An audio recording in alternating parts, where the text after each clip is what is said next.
Thank you so much, Beatrice, for that. So as usual, ladies, today's session is a meeting. Please stay muted unless you have something to say. If you have any questions, please write them under chat.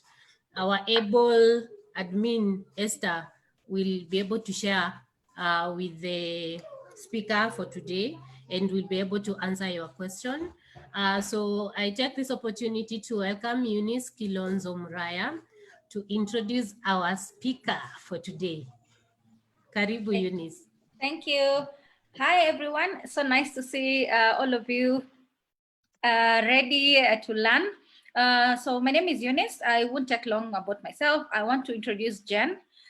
Jen is she's taking time today to equip us with the the secrets behind the secrets of interviewing, and the discussion really is that you could be the best candidate, you could have the best qualifications, but you're not the best interviewee. So you could go into an interview room with someone who probably doesn't have the qualifications that you have, and they will take that job that you are applying for.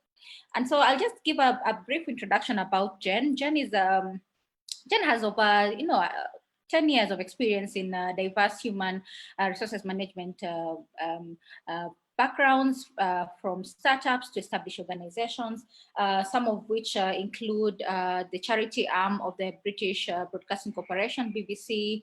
She's also worked as a HR specialist at Chemonics International. I hope that's how it's pronounced.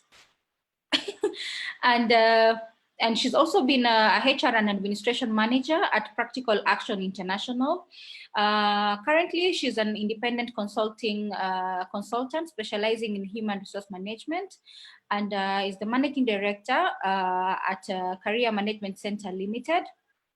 She's also an associate consultant for the Federation of Kenyan Employees, and her focus is on job evaluations and high performance trainings. So clearly we have an insider who's going to give us tips of what employers are looking for. The alumni of the University of Nairobi, where she did her Bachelor of Science degree, and also where she's also doing her Master's in Business Administration. She believes that people should be well managed regardless of where, what they're doing, and in what organization.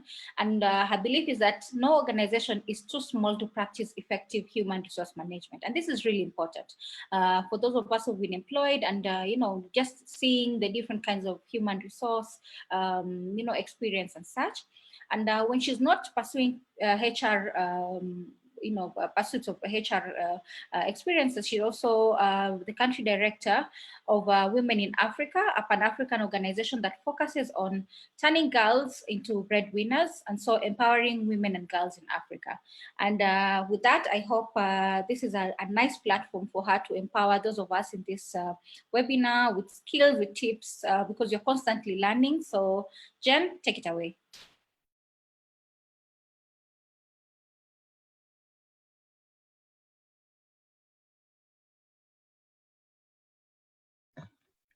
Is she there? Have we lost her? Sheila is here. No, I'm not saying Sheila. I'm asking, is she there, Jen?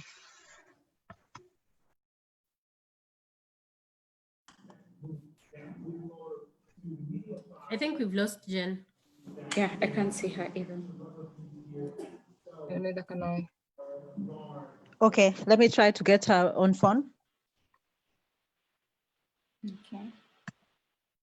Yeah, but maybe while we do that, maybe we can just discuss some of the things that maybe what are our expectations for the day, what are we expecting to learn, so that we don't have to we don't have a vacuum as we wait for her to come back.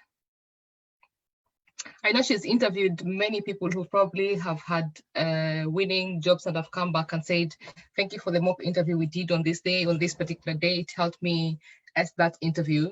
So, she'll have probably lots of those experiences to tell us, and maybe how she managed to ensure that those guys, or the people who are being interviewed, the interviewees, won. So I don't know, what has your experience been before? Anyone who just wants to share, maybe you can go on. Edel, did you raise your hand? Unmute. Sorry, I didn't. Oh, okay, sorry. I thought his, yeah. I'm sorry about that. No problem. Yeah. Maybe I can go and talk about, is that okay? Yeah, sure, go ahead. Yeah, I think most times, there's the anxiety that comes with being called for an interview, because you're like, wow, okay, now, all those things that I was promising in my cover letter, now I need to go and confirm them in person. And there are times, there are places I've been to, there are interviews I've sat and I'm like, oh my God. First of all, just at the reception, the people that you're seated next to, they're telling you, oh, I've done this, and you're like, oh my goodness, maybe I should not even have come for this. But I think what really motivates me is that, if I was shortlisted, I have what it takes, we are on the same level. Now, what I will say when I go in is what will make the difference. And there are interviews that I've gone to and I've sat there and I'm just telling myself, oh, I hope I don't get this job. not for anything, because you don't get inspired, or you're not getting, you don't have that same drive when you saw the organization online. So there are times when you go and you're like, yeah, maybe I should just fail this one so that they don't call me, But that said, always just go prepared, go ready, go, carry your portfolio, carry your documents, just in case they need to ask, just in case you need to confirm something that you said.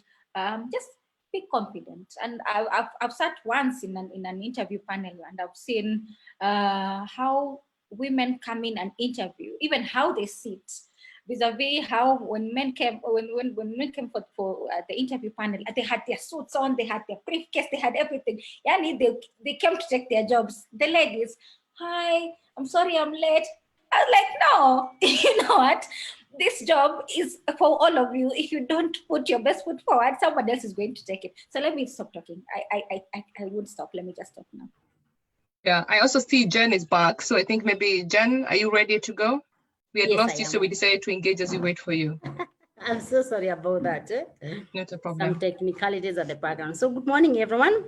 Very excited to be taking you through this session of interviews.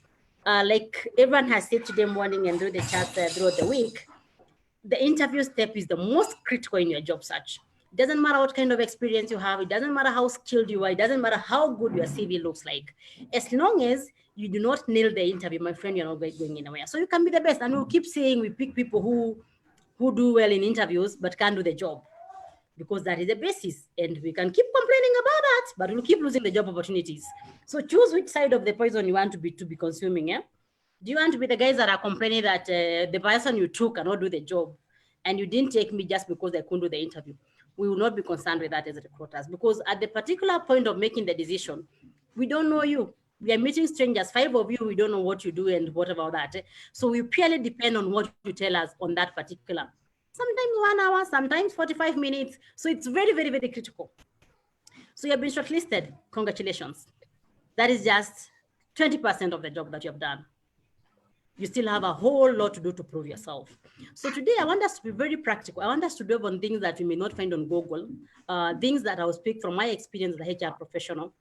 And this involves, I'll start by asking you, first of all, what are the things that employers look for? So just share my screen a bit, but I want us to stay away from the presentation, rather slides and all that, and just make it practical.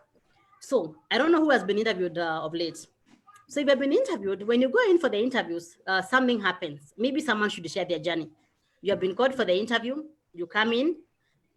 Tumekaribisha, so welcome very much, Chebi Otieno. We are looking for the next communication and reporting specialist. My name is Jenny Mtisia. We are reporting for a client who is Durable Solutions. They are looking for this, and this, and this, and this, and this. So, yes, ma'am.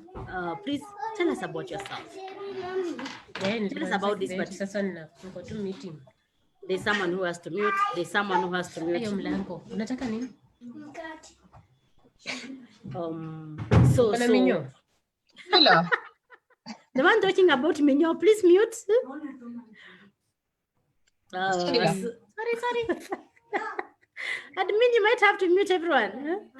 Yeah, I think so. Maybe the admin to mute someone. I can see Winnie Miseda is she popping up. Okay, I've muted her. I muted her, so we should be good to go. Okay.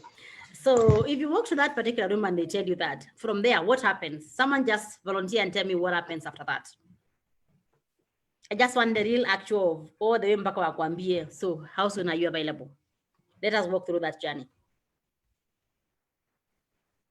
Because for you to succeed, you have to stop thinking like a job seeker.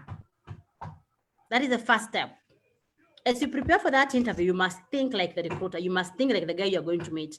If you're going to sell something, you must think first of all, your customer anataka nini? What does this customer want from me? Like I said, when you're going for an interview, we are going to the talent market. You are going actually marketing, you're going to sell your services to this particular person, and you're going to choose the most from the best buyer, the best seller rather, the one who connects with me as a customer. And that's why sometimes I may even buy something that does not exactly what I want, but just because I connected with you. So I want a volunteer to tell me, you guys have been interviewed. Umeingia kwa interview room, they have welcomed you. What else? What happens after that? Who remembers? Who was interviewed last week? This week, within this week, who was interviewed? There must be one person. You guys are calm, you're not shy. One person volunteer. I did on Thursday. Oh, Noella, congratulations. What happened? So you go into this room and then? So they introduced each other, the human resource manager, the finance manager, everyone in the room. And then they told me to take them through the journey of my academic qualification and professional qualification. Mm-hmm. Yep. And then? Not what you said, I want just them, the recruiter, the interviewers, what happened with them. So they tell you that you responded and then? So before I responded, I realized because it was, we were using Zoom links and some of the people who were interviewing me were not in the room. I realized my camera was not well positioned. So I positioned my camera and everything. I made sure it's okay. Then I told them, I think I'm comfortable. We can start now. Yep. So I don't want about you, I want about them. About them. So they have welcomed you to the room, you have told them about that history of yours, then you have gone to the next one. They asked for my papers. So they started passing them around, and then the chairman started asking me questions now. What kind of questions? The first one was about my academic qualification and professional qualification. The second one was about the job. Now, if I'm given the job, what 3 things should I be able to change? Then we move smoothly to the HR, who wanted to know if I can remember my performance between 2018 and 2019. Was it an internal job? Yeah. Yes. It was an internal job. Oh. Yes. Okay, super. So thank you very much. That brings another perspective. So we have internal interviews, which at any one day that you're working in an organization, just know that the chances are you'll get promotions. So how we behave at work, sometimes you think because ABCD, you don't take your job seriously. But what you do today does not only inform what you're going to, your growth externally, but also internally. So sometimes as an internal candidate, actually people wanasema mganga heshimiwi because you really know your capacities. You know what I mean? So it has to be you to always work knowing that if something comes for growth, you should actually be the best candidate. Even people should be like, why should we interview Jane again?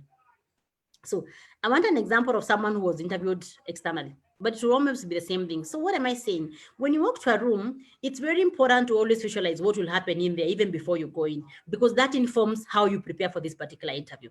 And what happens, first, the introduction. So they ask you, tell us about yourself and all those things after introducing the organization. If you're lucky that they introduce the organization, sometimes they tell you, what do you know about us? So as you prepare, not just about yourself, you also have to go online, read, see, get to understand this organization. What is their mission? What are their vision? What are some of the projects that they are doing? You know, what are their products? Why them? Why do I want to work for them? Those are some of, because it shows that you actually have an interest with them. So some will tell you about the organization, some will ask you about it. And I've seen people coming without knowing what exactly the organization we do. So you ask them, like one time we're interviewing for a hair clinic, it's called the Hair Hub. And so what they do is hair transplant. And then we ask this client, this candidate, what do you know about us? Have you heard about us before? He goes like, yeah, I heard about you 2 years ago. Of course, that was a lie. So we ask her, so what do you know about us? So here, this is a clinic that actually does hair transplant. Then the client goes like, the candidate goes like, you sell hair products, natural hair soap, I don't know what, all those things. Yani she was completely off. She was speaking from what she thinks the client does. So the first thing is, please go to the website, get to understand what we do, go to our Facebook page, go to the LinkedIn page, get to understand what exactly is this person about. Because sometimes it will not be telling you what we are about. We'll be asking you, what are we about? So they tell you, do you do introductions? Then they might ask you something to do with what I call the general interview questions. Some of the very common ones are, what is your weakness? What is your strength? What are your challenges in this job?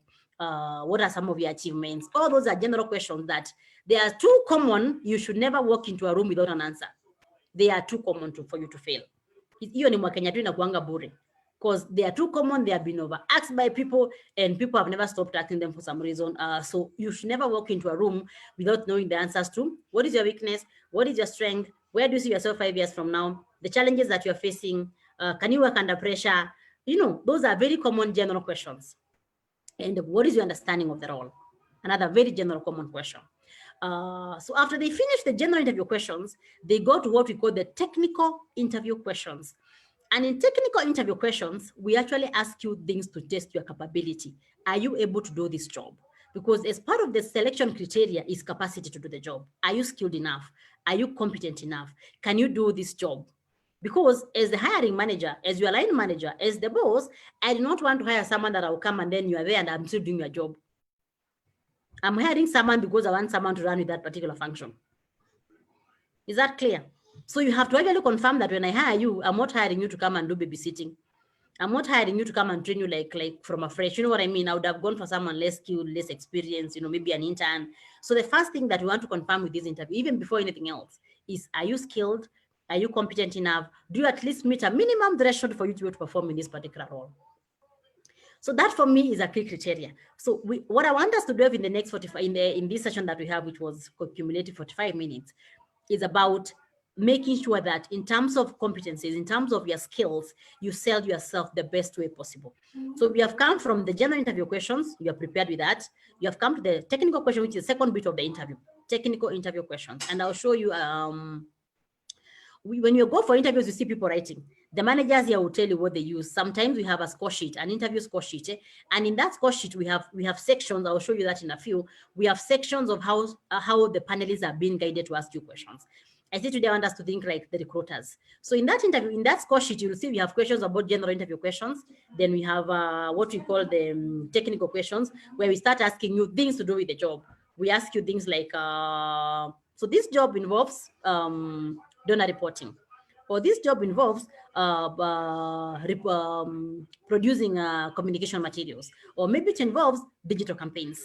So if that job involves all those things, I'm going to ask you, we are going to formulate questions from the job description, questions that actually test if you want someone to be doing digital campaigns for the organization. Have you done a digital campaign? Tell us about how you go developing a digital campaign on ABCD. And most of the time that will be written. For the comms people, that will be a written test, because you want to see if you actually can do this. Maybe one bullet will be, you are always developing communication strategies. So as part of selecting you, I will not ask you, have you done communication strategy? I will actually have a written test. And I'll ask you, develop a communication strategy on ABCD. I'll give you some brief, and part of it will be developing that. But I cannot ask you things that is not about the work that you're coming to do. So what I see with most candidates, we don't realize that actually questions come from the job descriptions. So the job description is what I call your Mwakenya. Don't read that in a rush. Don't read that in a rush. And don't read even bullet by bullet. Read word for word. If they're saying your work is researching, editing, and proofreading, what does research mean? What is your experience in research? Editing. What is my experience in editing? Are there documents that I've edited that I can actually go to the interview with? In terms of research, what kind of subjects have I researched? What reports have I done? All things like that. So understand that JD, that terms of reference, because we are hiring you to come and actually work on that particular JD. That is your deliverable. So if you come and you have not understood that particular job, there will be a problem. There'll be a problem. We'll be asking you basic things and you'll not be able to answer. And the mistake that I see candidates making is because most of us assume we know the job. So we have been doing social media strategy for the longest. So, but you're used to the routine of doing for where you work. When we ask you something that is a bit deep about the social media strategy development, you go off. Why? Because you did not prepare. So preparation here is actually the biggest thing that you have to do before you go for interviews. And I've always said, when I used to look for jobs, I would actually take a day off. I would actually take a day off to prepare for the interview. And I never failed for even one interview. And I worked for 5 international employers in 9 years. In that 9 years, I turned down enough offers. And I'm sharing you the secret of how I went about that. Nothing else. That's how you have to prepare. The way you prepare for exams, the way you prepare for your cards, is exactly the same you should prepare for that particular interview. So word for word, if you don't understand anything, you have the whole of this network, blessed are you, reach out. Ask someone else, how is this particular done?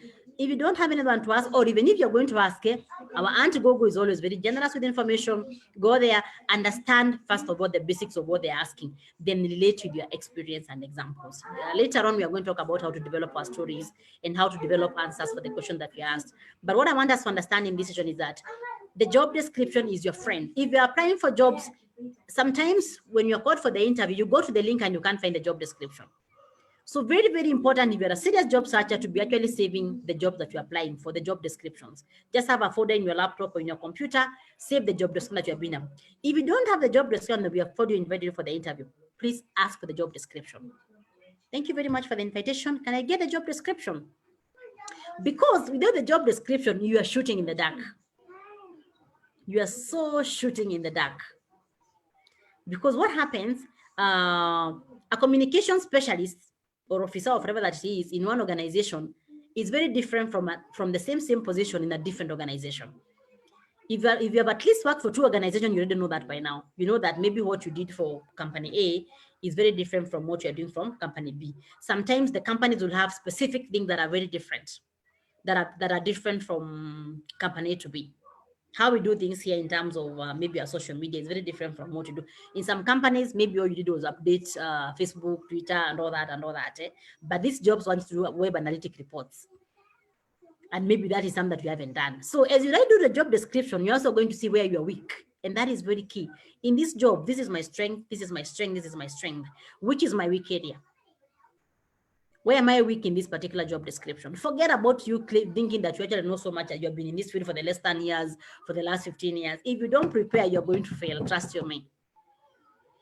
So look at that JD. Look at which, like the one that I shared on WhatsApp. I'm going to also showcase it here. If you look, most comms people there will be lacking the beat on grant management. But they have shortlisted you, meaning they actually think you can perform the job. So if they have given you a call, it's up to you not to show up and tell them, you know what, I have this weekend, but I understand this. And so you have to do your extra homework to understand how you can actually show them, I am lacking this bit, but I'm not that green.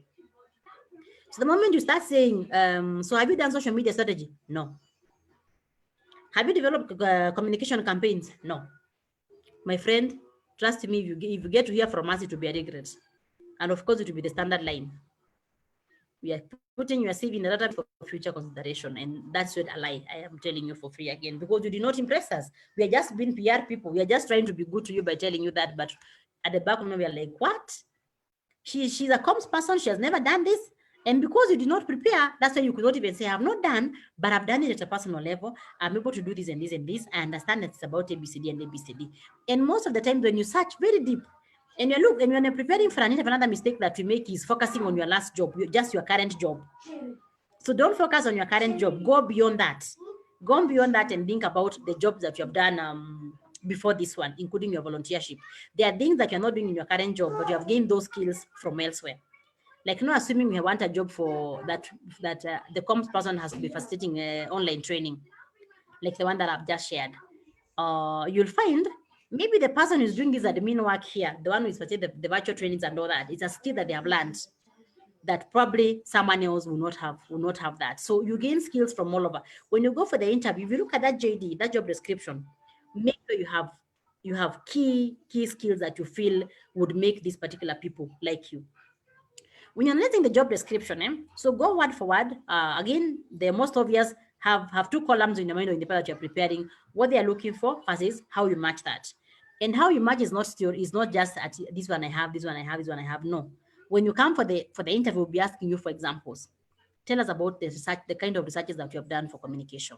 Tell us about your experience in developing strategic communication strategies. So you're not going to be telling, yes, I've developed strategies. I've developed very many, actually 10 of them for different companies. No, we want you to hear detailed exam, and we are going to talk about, it's called the STAR technique. We'll go about that. So in the JD, after you finish the overall purpose, you have read word for word, you have gone to the bullets where we have the duties and responsibilities word for word. Then you go to the key thing, which is where they say qualifications for us to do the shortlisting. When you go to the qualifications, you'll find there maybe they want a bachelor's in ABCD. You tick that one, you already have nothing to do about it. You go to the next bullet and you find something different. Let me just share the screen and we talk about that.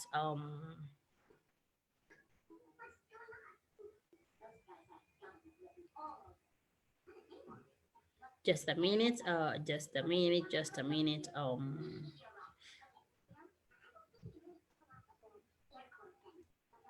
a minute. I'm just opening the job. You can open an end, although I'm about to share it on the screen. I'm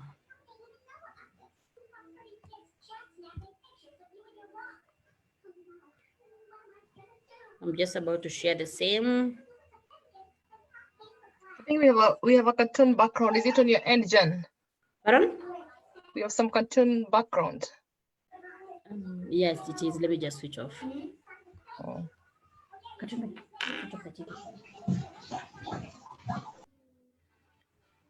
This is a job that I had shared with you guys earlier, and I just want us to just go straight to the qualifications of the job. And they're saying 7 years of experience in similar positions involving information management, learning, and communications.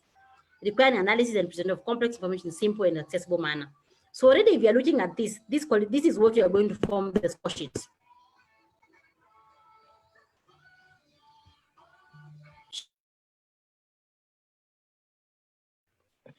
So this is what is going to form the score sheet here. This is what is going to form the score sheet. So in our interview score sheet, when you're developing that for shortlisting, we'll be looking at, do you have 7 years experience in ABCD? Yes. Then the next thing will be your experience. Maybe they're looking for someone to do with research. Let me just, so those who are watching cartoons, yeah, Sherry.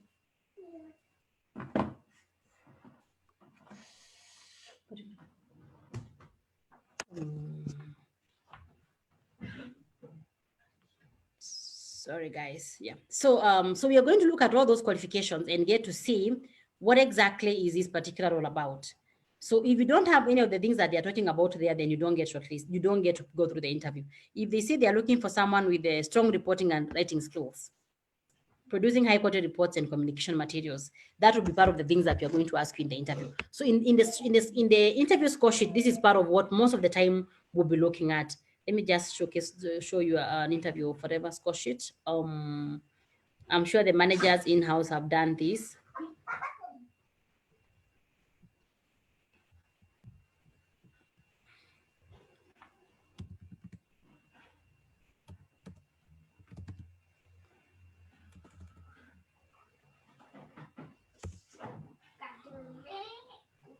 Oh, sorry, I can't find it in my forever, but it's okay. So we proceed to the score sheet. I will show you the score sheet in a few. Let's just proceed and we look at the STAR method of interview of preparing for the interview questions that you have done from the job description. So if you have done, if you have gone through the job description, you have gone through the job description and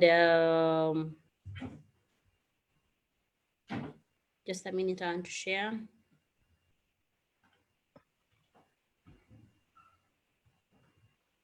Just a minute.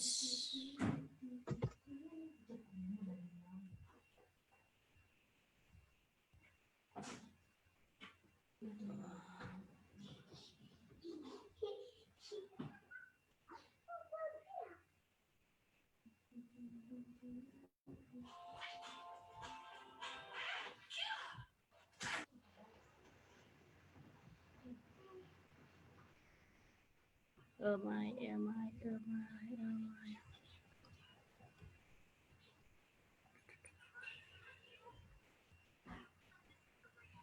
I'm wondering why I'm not able to share.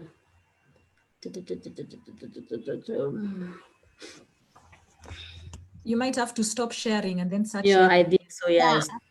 Yeah. Stop. Remove this and then you bring the other one. Oh yeah, sure. Actually, stop sharing. Okay, so here.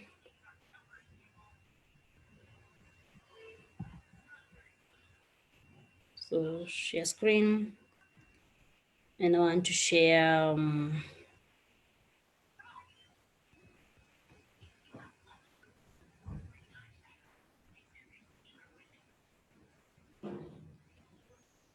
share screen. I still can't see it. I don't know why.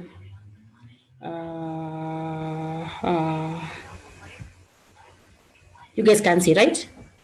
No, we can't. Yeah, it's blank.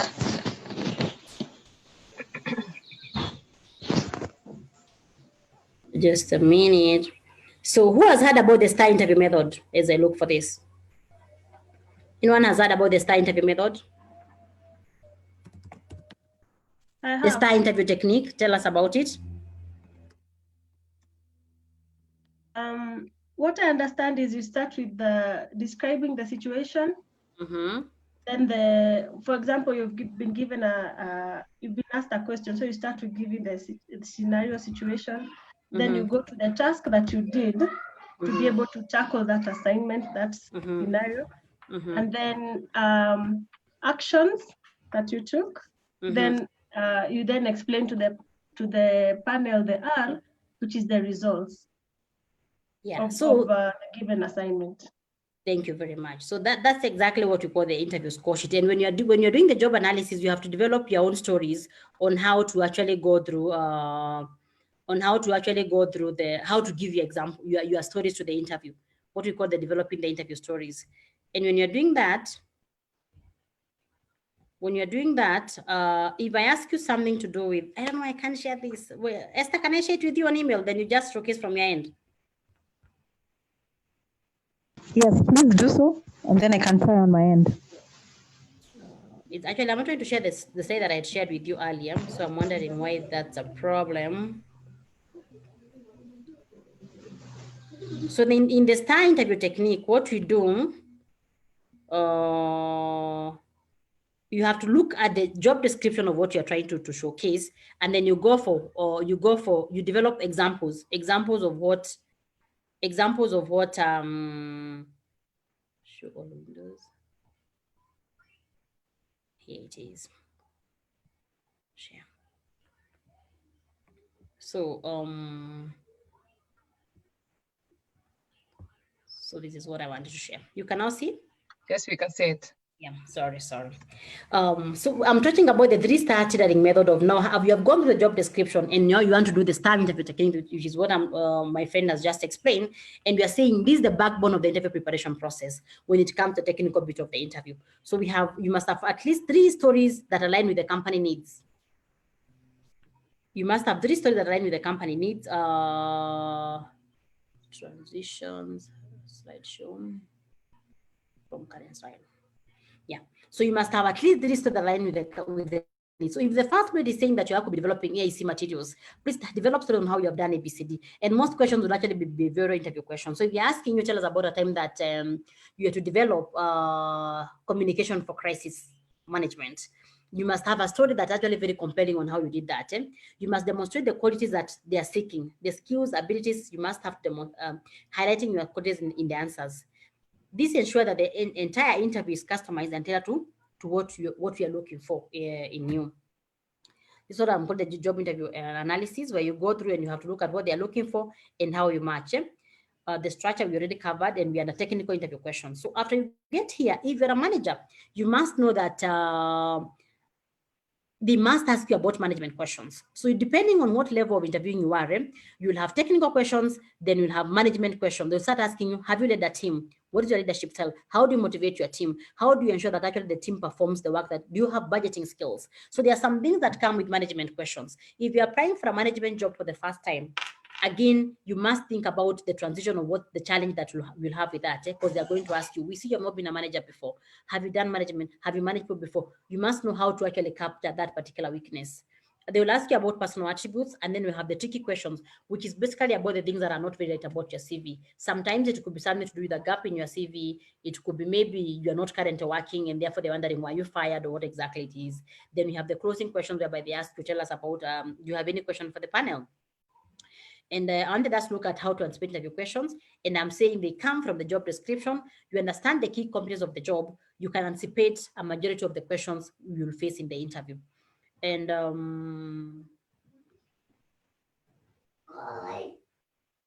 you can anticipate most of the questions that you're going to ask in the interview. So to do so, you must learn to think from the perspective of the interviewer.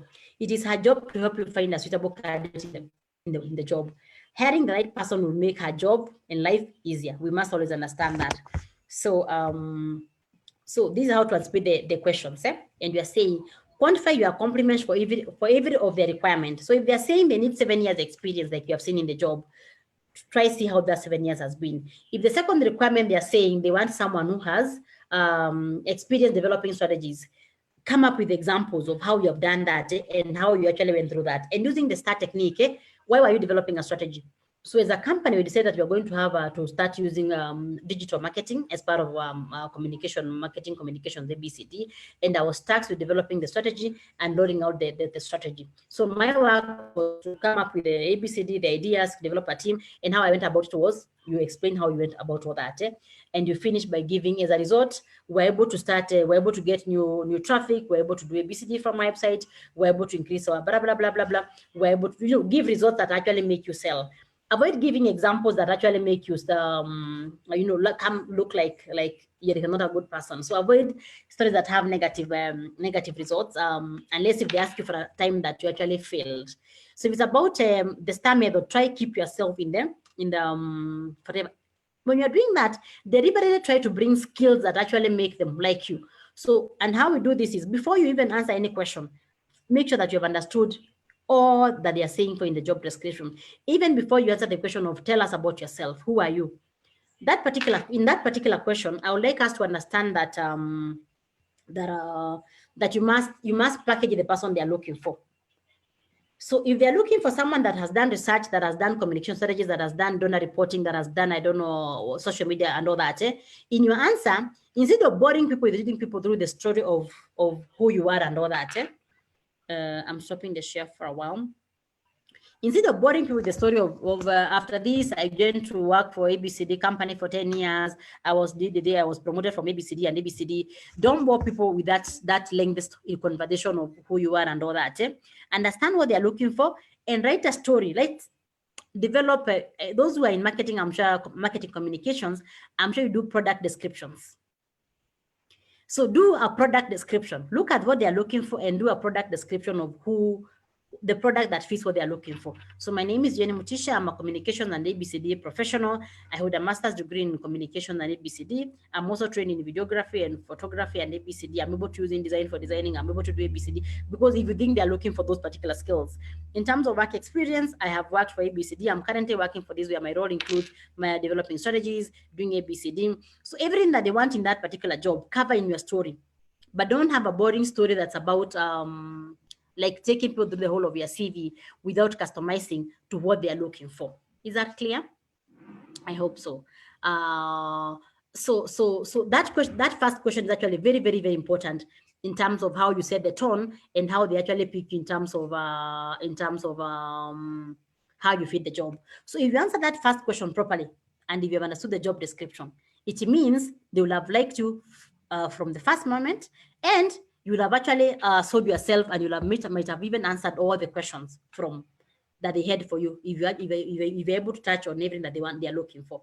If they're looking for media relations, in your story have media relations. You can even summarize and say, I've worked in different organizations, including this and this and this and this. In all my roles, I've been able to handle, in the different roles, I've been able to handle this and this and this and this and this. And as you finish, give something about your personal attributes that actually align with the same thing that you're trying to my mom-in-law is 57 and she got a part-time job. What are they hearing from the expert? So have attributes that actually influence what you're trying to say. So if they're looking for someone who's analytical, finish by saying, I consider myself to be someone who's very analytical. You have other skills that are required for that particular job. So so put them there and see how you bring yourself to be the best person that they're looking for. In terms of the flow of the interview, once we finish the technical interview questions, some people come without a question for the panel. So it's very, very important that you develop a question for the panel and keep away from asking about benefits. We give you the chance to ask a question, and the first thing that we have not even hired you, the first thing is, do we have training and development opportunities for, I have exams coming up in July, can I take leave? And we have not even offered you the job. So those are some of the things that we see in the panel, and so ask anything else that doesn't focus purely on you. What is the growth plan for this particular role? We have not even hired you. So let's ask those questions when that time comes. For now, let's just focus on you getting the job. So ask questions that actually matter. Is this job new? How long have you worked there? And would you enjoy working in ABCD? What is the structure of the department? How is ABCD? Even in communication, also we have some things that are actually very specific. They even ask you something like, have you checked our website? Have you checked our social media handles? What did you see? So this actually communicates and say if you are interested in the role, if you're actually interesting or not. So I'd like us to just have a practical session on using the STAR method, because I'm saying it is a key thing in this. And again, before I move from the structure of the interviews, I want to talk about the salary question. So we have. Before Jen, before that, I have a question. Is it okay that I can, so that you talk about it before you move to the next one? Now that you mentioned it there, you spoke about stories that will impact on you negatively, or stories that will put you in a negative, I don't know whether to say, setting with the with the interviewers. So maybe, do you have an example of that? I might be saying something which I think probably is a stronghold on my side, but then it comes out to be the negative trait that I actually mentioned. So what will you consider to be one of those? So I'll answer that in two fronts. So the first one is when you're giving your weaknesses. I've had people coming and telling us, I'm impatient, I'm quick-tempered, all sorts of things. And it is true, people actually say such things. So first of all, we don't know that about you. When you come for the interview, all we believe is what you tell us, because we don't know you. You also don't know us. So it's your chance to actually bring the best version of yourself in that particular interview panel, because we have no idea who you are. But if you tell us you have a temper, then you're going to believe that you actually have a temper. If you give us a story of how you handled maybe a crisis, and in the process you start blaming your boss, you start saying the way the team was ABCD, from our perspective, since your boss is not there to defend herself, we'll assume you're the problem. So you can have enough examples without having to talk about people who are not in the room with us. You can have enough examples that show how you work well with people, instead of saying the way that your boss was not cooperating with you. You can have enough other examples of showing your skills and your collaboration, because we all look for people who are able to collaborate, people who are able to work with others, people who are able to team with others, and one of the key things to this is, don't go preparing your success stories in the interview room. You'll get it wrong. You'll get it wrong. And that's why I'm saying prepare way before. That's why I'm saying I even would take a day off to prepare, because I want to go home. I want to go there with buckets of bragging. Buckets that are full of the things that I want to brag about myself. And you're allowed to brag in an interview in a nice way, of course. Buckets of examples of things that you have done for the people that you have worked for, the people who have been paying you, things to show that for sure, I actually did ABCD and ABCD. If you don't prepare, trust me, those examples will not come in mind. They will not come in mind give yourself room to think on your feet, kidogo sana. You can think on your feet, but nobody wants to be ambushed. Nobody wants to be ambushed. So don't set yourself up for failure by walking in there without examples. Anything that we're asking you, sometimes they say that the past predicts the future. And therefore, if I'm asking you, what is your experience in handling digital campaigns? If you're not prepared, you might end up giving me an answer that's actually 2 lines. When other people are actually giving me a whole 5, a paragraph of there was no digital campaign in this particular ABCD. I'm the one who introduced when I came in, yes, there was a gap in ABCD, and therefore what I did, I went to the MD, I explained, no, that is whatever she was calling the situation. You give the context, because again, when you start giving examples of giving the context, we don't flow with you. We don't flow with you. So to flow with you, I need you to understand that you give us the brief of whatever that you want to give, then give. So what I did was, and in your answers, in your examples, as you're trying to brief examples, if you work with the people, say you work with, I put this particular team, I did ABCD, and with my leadership, we're able to do ABCD. And when you're giving your stories, avoid keeping the word we, because you're not hiring you with the team. You're coming alone.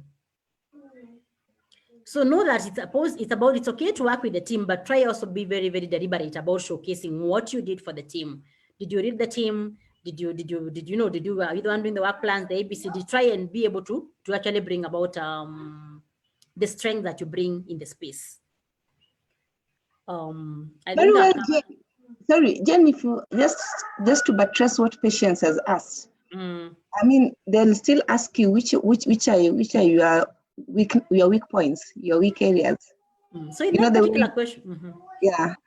So in that particular question, and if you prefer beforehand, again, and like as I said when I was starting, it's a general question.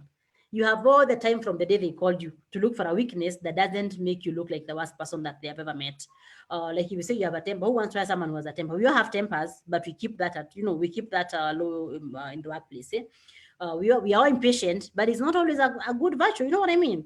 Maybe don't keep time. Really, if you tell us that and we are struggling with people who are not keeping time in the office, we cannot add another problem.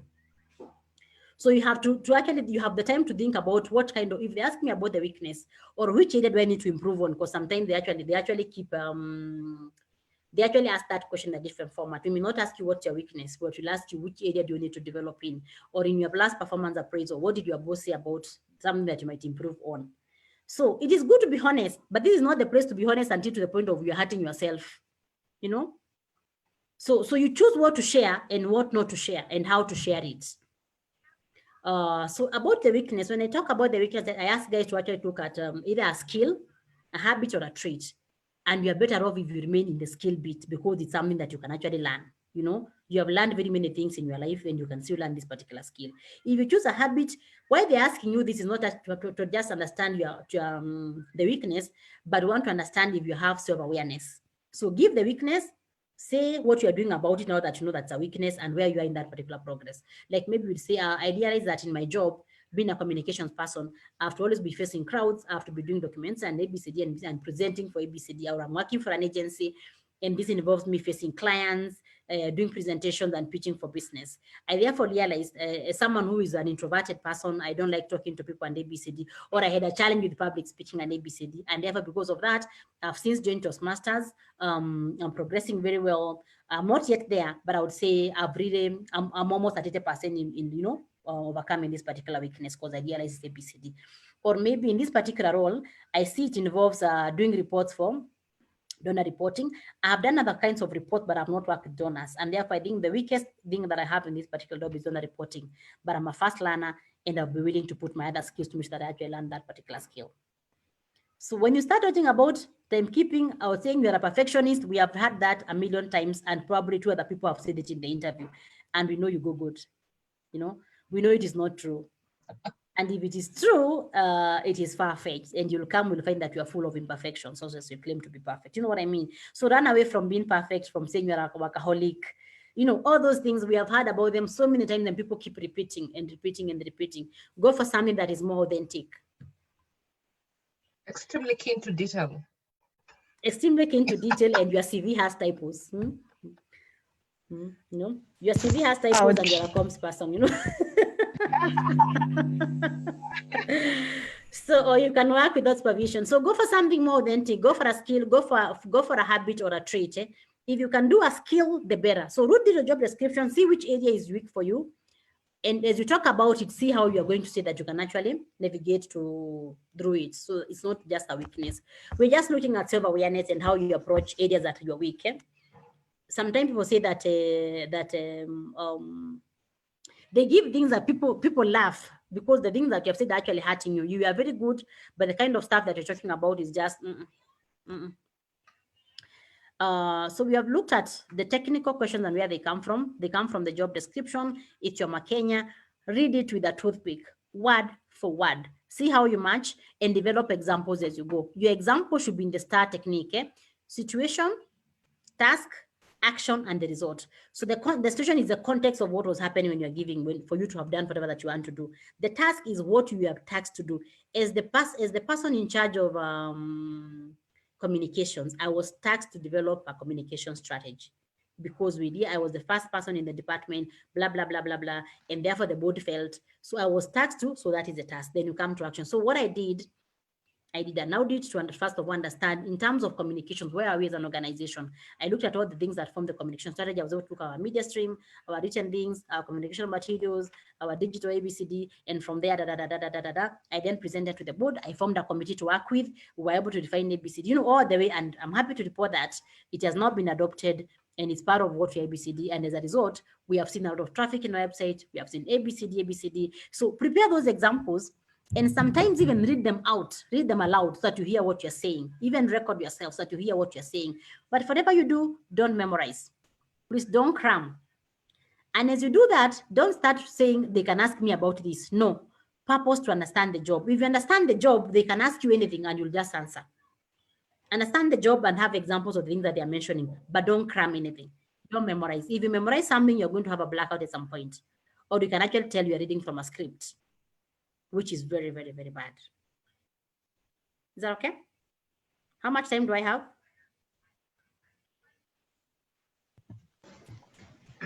It's now 11:53. You're supposed to do a mock interview, right? Yes, and the mock interview. Are we still doing that? The mock interview that I wanted to do now, we didn't go through the job description, so I'm not sure I'll do. But if someone read the JD, I can actually have a mock with them. The one that I shared on WhatsApp. If anyone read that, I can have a mock. I just want one mock in one question.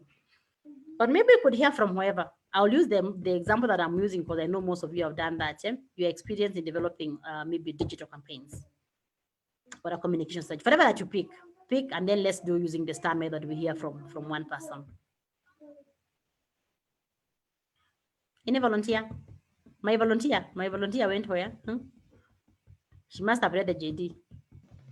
Esther, who was my volunteer? Juliet was your volunteer. Is she still on? I'm not sure if you'd read the JD. Juliet, are you on? Yes, I'm on, but I have not seen the JDs. Okay. So that is one of the mistakes that we make. We actually go for interviews without having seen the JD, and you're okay walking in. Never do that. Never do that. If they say they can't send, because sometimes you call us everyone we misbehave, we don't send the job description. So if that happens, please go online, look for a similar job. Look at least even for 3 jobs, because jobs will always be similar. If you're looking for a comms manager, most likely 80% will be of what happens in HELB is what happens in whichever other organization, you know what I mean? So try at least 3 different job adverts that are looking for a comms manager, understand and practice using those particular job descriptions. But don't just walk in that you're to me a JD, I'm here. Hey, my friend, you are going to look like a fool in front of everyone because they'll be asking basic things and you won't know. Because at the moment or at the spur of the moment, trust me, people struggle to communicate. And I can ask any of you right now, apart from my volunteer, I can ask anyone and you hear struggling about things that we do every day. Can I do that? Noella? Yeah. Huh? Let me attempt. Yeah. Pardon? You want to attempt? I can attempt. Okay. So tell us about a time that you had to do to introduce change in your organization. So this program, this job has an aspect of maybe change management. So I'm asking you, tell us about a time that you had to support an organization to go through change. Well, when I joined my current employer, I realized that most of the activities that we were doing were actually based in the office. And we were using the traditional approaches to communication, just using the usual flyers and posters. And so we were printing them and keeping them at the reception areas. And then I actually tried to see how many people walk into the office so that we're able to discern, for instance, how many get to see the flyers in real life. So I introduced a reception book where we write and register everybody who's coming. And then we also introduced the feedback forms at the reception areas and also put the posters at the reception areas. After 1 month, we then did a research just to see how many people came in, how many filled the feedback forms, and how many of the flyers and posters had been taken or rather consumed. And it was shocking to see that we actually had less than 300 visitors coming to our offices physically in 1 month. And from our other platforms of communication, say the emails, the social media platforms, we saw that we have around 2,000 people in a month. And here we were not communicating with people on the social, the digital platforms. We were only concentrating on the people coming to the office. So then we introduced other forms of communication. That's when we brought on board different platforms of communication. We brought in the issue of having the information on our social media pages. We introduced and we introduced new handles also. We got onto LinkedIn. We introduced a YouTube channel. Got onto of course, the usual Twitter and Facebook. But most importantly, then we also had to change in terms of how we were communicating, the messaging, so that then that particular message speaks to the people who we are communicating with. Thank you. That's the end. What do you like about her answer? Thank you very much for sharing. Jane. Yes. Can I comment? Because you asked yes, you can. So just real quick, the first thing that I kept wondering, because I'm here sitting as a panelist, I'm the one who's listening to Noella answering. First question I would ask is, Noella, who is we? Exactly. And I see a lot of we, and I see that a lot of women struggle with that. I've sat in many panels and I find that men rarely say we. So she had a lot of we. So I'd probably, as a panelist, ask, so what exactly was, when you said we did a research, what did you do? Did you write the TORs? Did you do that? What exactly was your role, Noella? So then I don't know how to score you on my interview score sheet. Yeah. Thank you very much, Eunice, for that. And I had said that before. So we are not hiring you with your group. You are coming alone. We are hiring you alone. We are not hiring you and your manager. Let me just say that, and then I get back to you, Noella. So when you answer, as much as you work in groups, try very much to actually talk about what you did, even if you led the team. So with the team, I was able to spearhead ABCD. I was able to guide the team in ABCD. And as a result, the communication department and my guidance were able to. So let's go, Noella. And I think that's just that simple example really shows then the need for what you said in terms of taking a one day off. You see, it almost comes out unconsciously and naturally. We did it. So, and I think it's a mistake that you'd actually find yourself doing it so unconsciously. So it was nice I made the attempt, but I didn't even know that I was saying we. I mean, I was just talking. Yeah. So that's Jen, I have a question. Yes, the higher you go up the ladder, most of the time, really, there's very little that you can own as to be what you did as a person. Most of the time, especially for supervisory roles, you know. So I see a lot of the things. I imagine you will easily, even if you're doing a communication strategy, most of the time it will be probably a team effort. Someone else is doing this bit. My problem is going for an interview and then owning that to be my project. Owning that at the interview and saying, I did communication strategy. For example, I work at the Ministry of Education and Planning, and we did, it's not me that I did. I was there supervising it, or I was there being able to, you know, every other day we were meeting in a group and we had a whole group of team, about 4 to 5 people who were working on the communication strategy. But now I find myself in an interview. How do I own that? And how do I say that I did communication strategy for the Ministry of Education and Planning? It's not my communication strategy. I didn't do it alone. Yes, but you guided the team. There was your role as the manager. If there was no role of the manager, they would not have hired you. And probably this, like she said, I introduced. So when she went in, they were okay with the status quo of the people coming and getting brochures at the reception. And therefore she contributed something. And when she started, she had very well. She did that. So the task was, so I formed a committee and we were able to actually discuss and see how best would be improved by ABCD. And we had different discussions. So already you're showing that this is not leadership. So you have to bring out to show that actually because of your leadership, because of your guidance, because of your, all that, you work with the team, but it cannot look like we, because we don't know that you're the team member or you're the leader. So if you're going up in management, that is very key, showing that it is through your leadership, through your guidance, and through your own initiative that the following happened. And before we leave that, there's a twist that most of us lack. When you're in management, you can get stuck in giving answers that are operational. So you have to be very deliberate again in making sure that if in management, your answers are not operational, but they're actually strategic. So you can keep saying, what is your experience in social media management? If in management, I need to talk about the way you develop the strategy, the way you develop the work plans, the way you come up with the budgets of work, make sure that that one is actually executed. The same with the computer study and things like that. But if you start saying, nowadays now we are actually having a Twitter, what are they called? Twitter handles every Tuesday on a theme. You because your communication assistant and officer. So you must understand what level are you and make sure that your language, because you'll come, the papers were okay, you're already a communications manager, then you leave and be like, she's not yet due for a manager. She's good, she's actually very technically sound, but she's still not there for a manager. And that's why I will not give you a positive. Not that because you didn't know the job, but you came and you sounded very, very, very operational. So there's something about you knowing the language to use when you're now going to the management and director level. Talk strategies, talk budgets, talk plans, talk about guiding with execution, talk about team performance, talk about motivating the teams.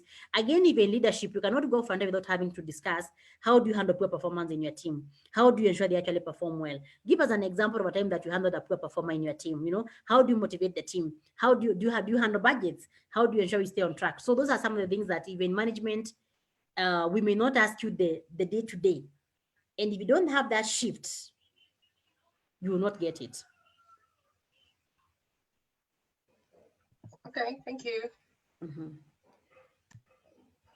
So I like, was it Wavinya or Eunice? I didn't get the sound properly and I wasn't checking them. It was Wavi. It was Wavi, yeah. So that thing of we would be forever. You'd be surprised, Noela's answer would have been even richer had she gotten time to actually prepare and see exactly what she would want to say she did for that particular program. Right now, she just spoke from her mind. Someone who had prepared thoroughly will actually give a very, very, very rich answer to that. Is that okay? So we can move to the questions. Then as we finish, I'll try to show you how we do the interview score sheet so that you're able to see the score sheet. Oh, before then, let me talk about salaries. So again, we come ask you about salaries and maybe you don't know how much you're paying, or maybe you even know how much you're paying, and then you get stuck in a certain figure. I want just to hear from the panel. So how much are you expecting for this role? It's a communications officer. And someone goes like between 100,000 and 120. You're actually asking for that 100. You're asking for the minimum, because I would give you the higher level. If someone tells you how much are you selling these oranges? I'm selling them between 10 and 20. How much would you pay for that? You'd pay the 10. Pack the oranges and go. So it's the same thing. So when people keep giving ranges, actually what you're telling us is, if I'm in that pan and we are struggling with the budget, I'm going to call you with the minimum offer that you said you're okay with. I'm not going to give you the 120, the higher range of that. So every time you give us an answer and you're asking for you're giving us a range, just know you're asking for the minimum. So what is the best method to answer for this? The first strategy I give is, first of all, run away from answering the question. Go like, if I'm the best candidate, why don't you make me an offer? And then we negotiate from there. They might kubali, or maybe there'll be this other person in the room who feels like, no, tell us what you expect. So if they buy that first line of make me an offer, let's discuss, I'm okay, it's about the opportunity, I'm very excited about what your organization does and ABCD, if they run away with that, then you're in a safe place, because they can make you an offer and you still have room for negotiation. If you ask us for 100, between 100 and 120, and you give you 100, it is even almost impossible for you to negotiate, because we are giving you what you requested for. And I get that question a lot. The question of people saying, they have offered me, I had said ABCD, but I feel I should be given 115. But you're the one who works for 100. So when you call back saying, can I negotiate? You go like, but we met your expectation. We gave you what you wanted. So you start thinking you are not stable in terms of your judgment and thinking. So it's not a very, so how do we answer this question? So the first one I said, try run away from answering. The second one, if you're already working, see what would make you move from your current job. Maybe it is a 30% rise, maybe it is a 50% rise. Map that up and say, currently I'm earning XYZ. I'm interested to be able to stay in the next position that I get. It's okay for this particular organization. I would want to be here, contribute for long and ABCD. And therefore, I'm looking at a move of around maybe 30% growth from my current role. So you'll have computed and know that if they don't give you that, or if maybe there's room for negotiation, you can even say that, and then, but we can still have negotiation about that. If it's a company that has structures, sometimes they'll give you the minimum. If you had to close that particular negotiation, you will not negotiate. So always leave room for saying, but we can negotiate ABCD, and don't assume they can't pay. Is that okay? Momo saying, any question for the panel? Yes, I think there are a couple of questions on the chat. Before then, I can actually talk about the notice period. So sometimes we ask you, how soon are you available? And because you are so fed up with your current boss, you just tell us immediately. I'll let one of the managers say what we feel about that. Wavi and the rest, patients and the others that have actually been involved in recruitment. When someone said they're actually working elsewhere, but they're available next week, Monday morning, what comes to your mind? Yeah, that's just bad blood. You always want to live well. It is such a small world. You never want to leave, as in have your notice, as at least tell your employer what the notice for your previous employer is. If your contract there said 30 days notice, then tell these guys 30 days notice. If it said, 90 days notice, do that. And then now you can figure out, once you get the offer letter, if you can use your leave days in lieu of notice. And you stay at home, not report. So the thing is, how to move around that. But yeah, please serve your notice. At least tell this incoming employer. It also happens even in internal interviews where you ask someone and they tell you immediately. And I go like, Allah, you're not going to hand over? As much as it's internal, at least hand over, Thank you, Jane. So, can I say something? Yeah, yes, you can. Yes, you can. Yes, you can. When someone says that they can avail themselves immediately, and they are working somewhere else, it also shows that that is how they can leave the organization or the company, because if they will just leave, that means they are capable of leaving. Even if you employ them, you're not very sure about how they make their moves. So actually, it's a negative thing to say that you can avail yourself immediately when you are currently working somewhere. Yeah, so thank you very much. So to just say that, so when you say you can come immediately, the last speaker said very well, it actually shows you're irresponsible. You are really, really irresponsible because you don't value what you do. You don't value your relations. You're just a pathetic person. And we are not about to hire you. Sure, that's what goes in the man. That's what you don't, but that's exactly what they mean. Because you're going to come immediately, you have work that is pending, unless you have just been idling in the office. You have that work that is pending. You're going to inconvenience people who don't know that you're about to leave. You are behaving like a house girl. House girls wake up in the morning, they pack and they make call your boss and go like, guess what, I can't come to the office. I have to look for an alternative. So every time that you tell us in the panel that you actually can report without giving notice, indirectly you are telling us you are that responsible. You are not able to actually think through and see the consequences of the decisions that you make. Or you are too selfish, you only care about yourself.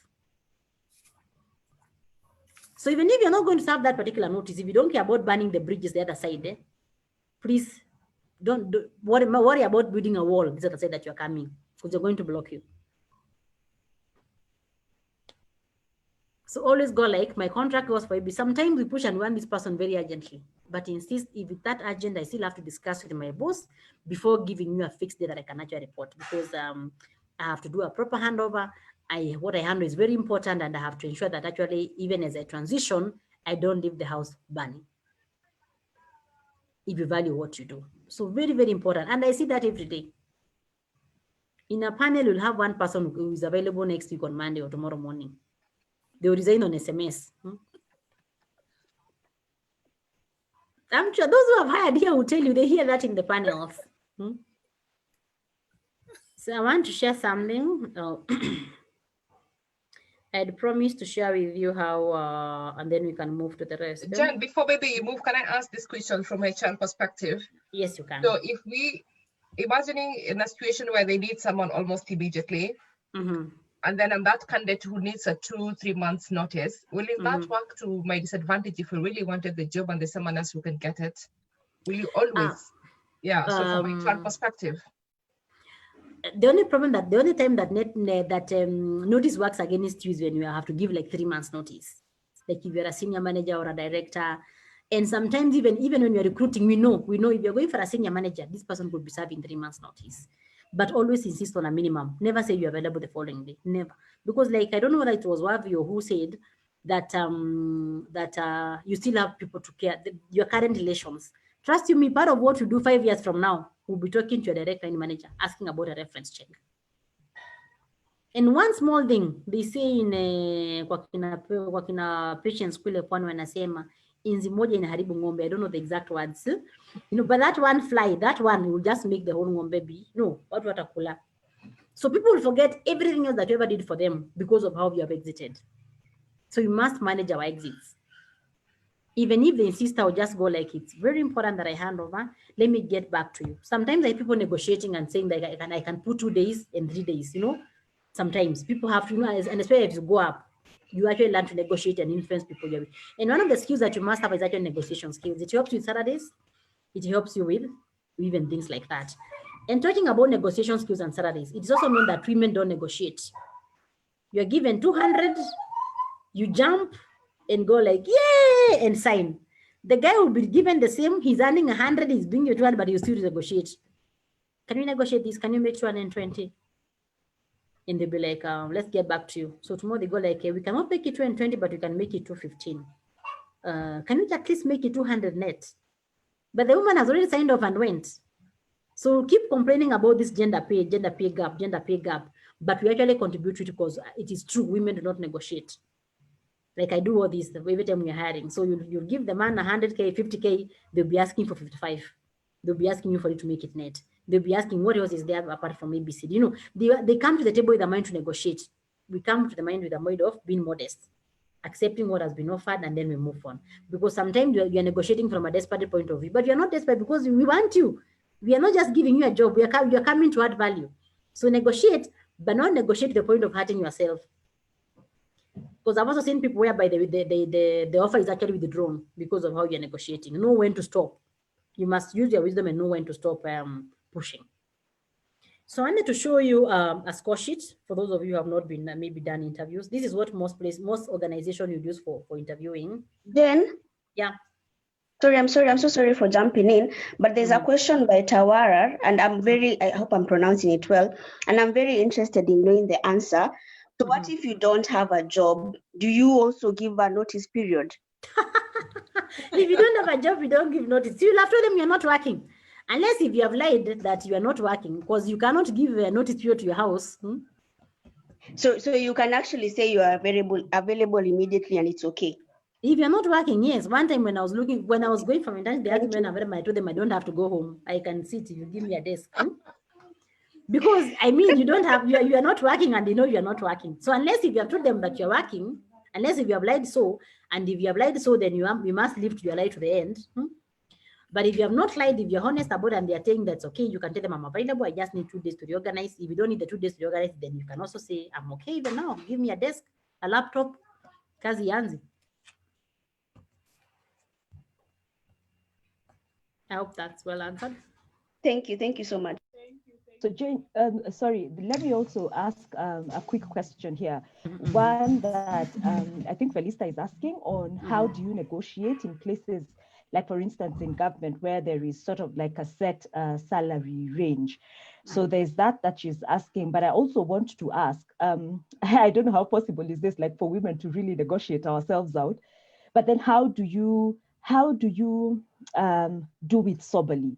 Do you suggest like a range, like the way you're giving an example? If you get this kind of offer, then say make this net or add it to 30%. What is the brilliant thing for a woman to do? Because the truth is we really don't negotiate as strongly as men. In fact, we don't even apply for jobs as strongly as men do. Men go for positions where they're not even really qualified for it, but still go. How do you do it soberly while still, maintaining professionalism in it? So thank you so much, Wangoi. So negotiation, first of all, depends on where you're standing from. So there are times that will be desperate. There are times that will not be desperate. And how you negotiate depends on where you're standing, actually. So when you're not desperate and you know that you have this particular job and you're not moving because you must have something on the plate, that's different. You can negotiate, of course, be professional, go like, put things. I'm looking at whatever the responsibility of the job. So don't negotiate because you're saying you have kids in school, you have a mortgage, so you have what. So don't negotiate from that perspective. Negotiate from the perspective of the value that you're going to bring on board. That from the scope of what you have described, I am coming to develop strategies. I'll be engaging with the board. I'll be doing ABCD. I'll be doing ABCD. From this particular scope, I think from the market research, it's only fair that you give me ABCD. Maybe they have given you enough, and maybe let me use an arbitrary figure. Maybe they're giving you 10 bob, and you wanted that to be maybe 15 bob. So I want to come and give it my all. Are we able to make it 15? So don't negotiate with the hard fist of, if it is not 15,000, I'm not taking. The other thing that we see, like yesterday, I just withdrew an offer that we had given someone. We were actually doing the reference check. So this guy comes for the interview. He was an accountant. We do the interview, and he gave us a figure. He told us he was earning maybe 68K. So we offer him 80K. And when I call him to make the offer, he goes like, is that net? I'm like, no, we're actually giving you a price from what you said. You have given you a whopping ABCD in addition to whatever you had said. He goes, unajua huku nimeongeza mshahara. Then I tell him, oh, that's the case. Okay, then I'm sorry, we can't afford you. No. Can I come to your office in the evening? So the whole thing just gets, you start thinking this person is just going to cause us trouble. These are the guys that you come, you give this, then the next minute is ABCD. So if you say something, also stick to it. If during the interview you promised, you said a figure and we have given you that figure, just know you have lost your chance of negotiation. You know what I mean? You can also negotiate by asking something like, when do you give your salary increases? Because maybe you're joining us in April and we already gave our increases in March. Meaning hii mwaka upati kitu wewe. Mpaka next year March. So negotiate with the value, ask them things to do with when do you normally review your salaries? They tell you we normally do it every March of every year. Or we do it in December, but you must have served the whole year for you to qualify for the forever. So you can say, you see, I'm joining now. I'm losing the review that will happen in my company this month, and I will miss the one that you'll do for this company this year. So because of that, I would just want to be considered. Had I stayed in my current role, I would have maybe gotten a 5% this year. Can I at least get that in this particular ABCD? Because sometimes when you're changing for different reasons, and you can even be changing jobs for the same amount of money for different reasons. So you must reason with value, with proper reasons, and people must know actually you're actually putting some thought, not just emotions. I know ini kidogo sana siwezi chukua. So when you argue without anything that you're actually saying, then it actually hurts your ability to negotiate. Even for internal promotions, when you start negotiating by saying you have kids in high school, you're doing your masters, I don't know, you're doing what, those are not our reasons to give you a pay raise. We pay you for the value. We don't pay you for your troubles, Yeah, we don't pay you according to the issues that you have at home. So you must know that bit and see the value that you're bringing. Okay, Jen, I think you can. Yes, Jen, I think you can go to the score sheets and then after which we can take the Q&As. There are quite a number actually. Mm-hmm. So if you could just finish up with the score sheet and then we'll just take a break, do a group photo, and then do the Q&A. Okay. So as you can see, we have what we are calling background questions. Tell us about yourself and share with us your background and your work that fits this particular position. This is the same as tell us about yourself. And I said in this particular question, and you see we have score and we have comments. So whatever you are saying, people are writing down. And every candidate is going to be, when you're talking about structured interviews, everybody is going to be judged with this. And maybe before I forget, I'll just say, when you're going for online interviews also, look decent. We have been interviewing people online since Corona came, and people come with sleeping t-shirts. Shirts imegasha huku mpaka, and because we are seeing you for the first time, and we are putting a brand in you, we are going like, are you presentable enough? So you are being judged here. So if it's an online interview that you're doing, also just dress the part. You don't have to wear a suit, but look decent enough. So we start with general questions. So always prepare for that introduction question. Usianze kufambu. And for this one, I always say, take notes, do a paragraph. Andika we mwenyewe kwa karatasi. If they ask me, because it's an introduction question. If they ask me about this, what you like, what am I going to say? So write it down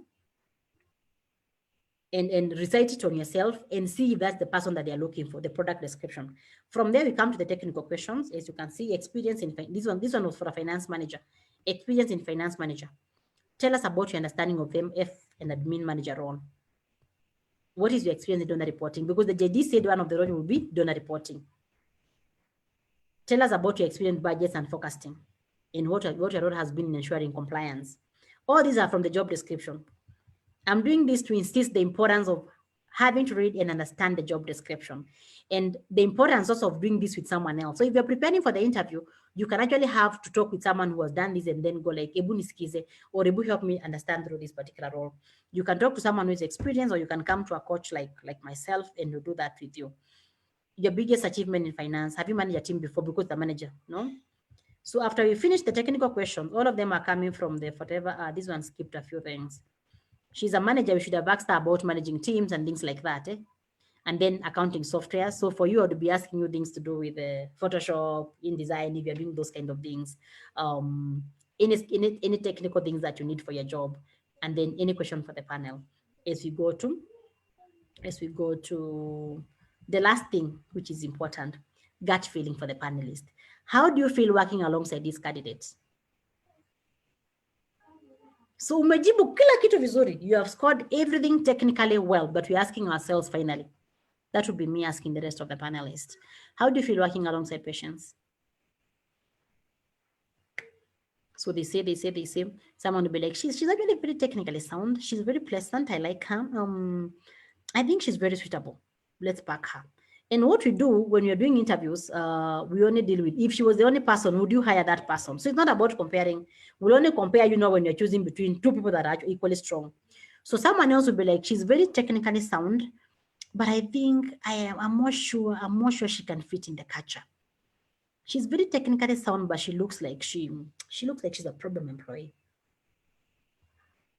She's very pleasant now, like she's pleasant, she's ABCD, she's not yet there in terms of skill. She knows a bit, I guess she can do the job 90%, but I really like her. She has a very pleasant personality, she has ABCD, and people will be like, can we hire her? So what am I saying? A discussion that was there in the WhatsApp group at some point, that sometimes we can actually hire you with 80% or 90% because of the personality that is coming with your role. So 3 things that we use to differentiate: your personality and attitude, the aptitude, are you able to learn new things, and then your experience. So those 3 have to balance. So please be deliberate in making yourself likable in the interview. Looking good in terms of how you're looking, be professional and ABCD, be able to communicate properly, smile a bit if you can. Don't smile too much, just a bit, because again, there are smiles that can work against you if you start, overdoing it. So just be pleasant as a person, and learn to be a pleasant person even in life. Because there are times that you're going to miss opportunities because of the personality that is coming out in your interviews. I'm not talking about how you look. I'm not talking about being beautiful, average, and all that. No, the personality that comes with how you bring out issues and ABCD. And then talk about salary. So when you're preparing, just know the other side, guys wako na hii wanakugoja. Watakuuliza introduction, watakuja kwa technical things or computer JD. So have examples, come with enough brag bags. Then from there, we are going to ask you about leadership questions in management. If in management, remember not to be operational, have strategic answers to your questions. And then you're going to come to any question for the panel. And then you're going to ask you salary and the notice period. So your flow, as you prepare, please take yourself through that flow. And I think I'm done. We can go to the next phase.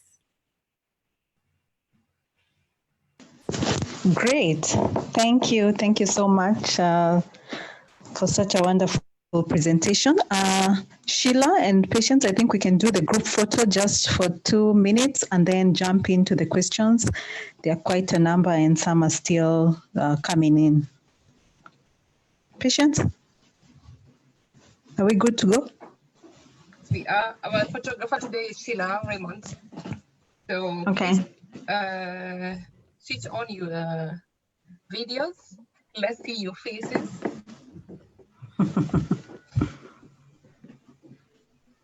Are we ready? Are we ready? Sheila, you tell us at what point to say Ngweshe. Okay. Can we all put on our videos, please? Yes, we have. Where is the flag? How comes today it's not very visible? I have a new. We've become attached to this flag. There it is. Thank you.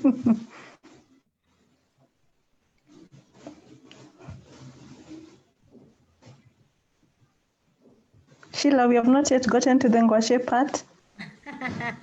Okay, we can smile now and say Ngwashe. Ngwashe. Ngwashe.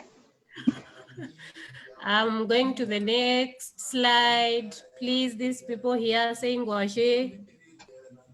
Ngwashe. Ngwashe. Stella, where is your video? With Stella, I think we are two. Stella Karia. Okay. The last one, Patricia and Ede Huawei. Huawei, why don't you have a video? Because we are not iPhone.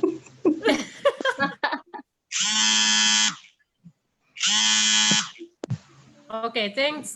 I've already taken the group photo. Great. Oh, thank you. Thank you. I think we can do now the Q&A, quite a number of questions coming in. I think, Sheila, are there some on Facebook? Let me check. Okay, as you're checking, yeah. As you're checking, let me ask this one on behalf of Joy Doreen.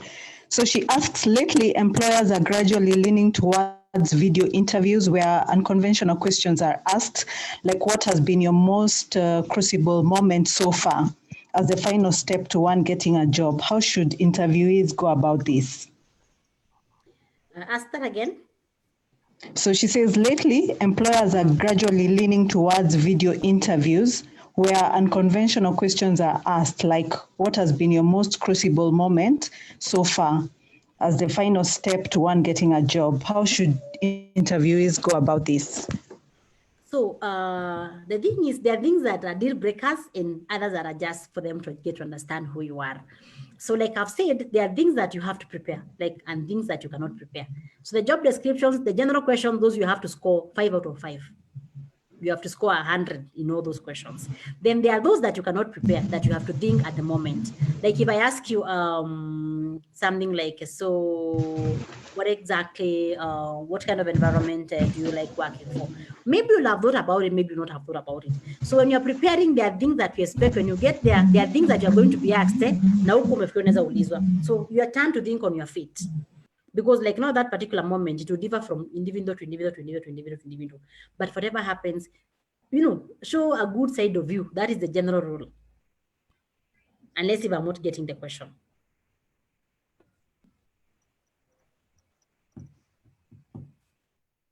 Any other person can changia. Esther, you're talking, but you're muted. Unmute yourself, Esther. Okay. I'm saying the next question, unless there's somebody who wanted to chip in on that. Is there? All right. Let me jump into the next question. How do you handle the tricky question of having a gap in your CV? So when you have a gap in your CV, two things. If you ever have a gap, if you ever stop working for whatever reason, most women take breaks because of kids, maybe you are sick for whatever reason. If you ever take a gap, do everything that you can. I've ever said this before in this channel. Do everything that you can to remain in the space, even if it's with a little finger. Do everything that you can to just remain in the space a bit. So that when you have to go and you have to answer the questions about the gap, then you're able to actually be able to say, I didn't just spend this time doing ABCD. Most of us are human. We understand that sometimes you have to take a gap. And I also understand it's one of the areas that people are discriminated the most in terms of having that gap. But why do employers fear people with gaps? The reason is, and I've seen this, where people come, you took a gap of 2-3 years, and now you can't even use your laptop. You can't use a computer properly. I give you and you're like, you're using one finger to type, I'm telling you, open your Excel, is taking you like 15 minutes trying to figure out borders in a kuanga wapi, things like that. So it's because when you take gaps, sometimes even when you come for the interviews, apart from don't telling us what was happened during the gap, because imagine these people shortlisted you. When they were shortlisting you, they even saw the gap. So I would want to imagine the gap is not the bigger issue here. The bigger issue could have been you actually didn't do well in the interview because of the break, most people actually get rusty, and that is the truth. And that's why I'm saying, please just be in the space a bit. Just be in the space. If you can't get anything to do, even get a mentor and have those structures, those sessions very structured. Talk about real things. What are you doing today in the office?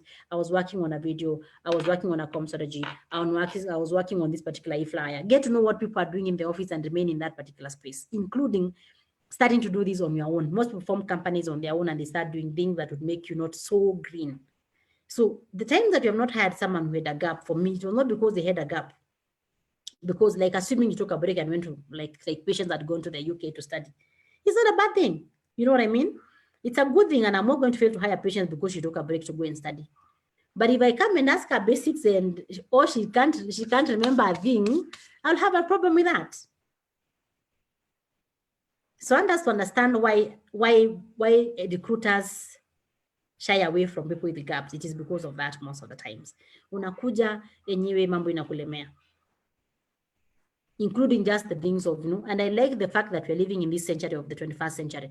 There is so much to actually keep you in the space. Please take advantage. If you have friends who have taken and you don't know what they have taken breaks and don't know where they are, reach out to them, see how to bring them back to the space.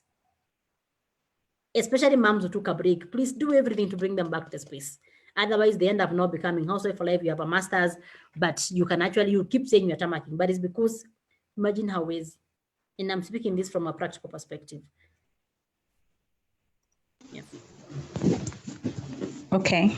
Another question. The JD has asked for 5 to 7 years of experience. You only have 2. How do you go about this? They're not looking for you. But you can do the job. No, you don't have. They're looking for you. They're looking for someone different. There are jobs that are looking for guys with 2 years experience. So if you have a job that is looking for 2 years experience and they have other things that they're asking for and maybe you don't have a few, that one you can apply. But in terms of years of experience, there's something that comes with experience, and those who are experienced in this room will tell you. There are things that you couldn't do when you were 2 years that have come with, and especially because at 7 years, it's huge. It's huge. Sometimes I know when you're young, we despise experience, but now that I'm grown, I know there's something that comes actually with experience. I don't know what those who have experience over 10 years in the room would say, but there's something that comes with actually experience. So when they're saying 7 years experience, trust me, there's a reason why 7 years is very different from someone fresh from school or 2 years from school. You do different aspects. And that's why I'm saying even how you answer your question determines whether you're going to be a 7 person or a 2 year person. If you're talking about social media strategies or development of ABs or even digital, you'll be surprised that mtu anafanya social media, lakini kazi yake ni kumake sure that hiyo hash watu wameretweet, wamefanya nini. Mwenye alikuja na hiyo policy, hata hajui kama mna tweeting. Him is just somewhere waiting for the web report with the analytics for you to go and table. So the level of contribution and the eye to see the things that could not be working, some of those things come with experience.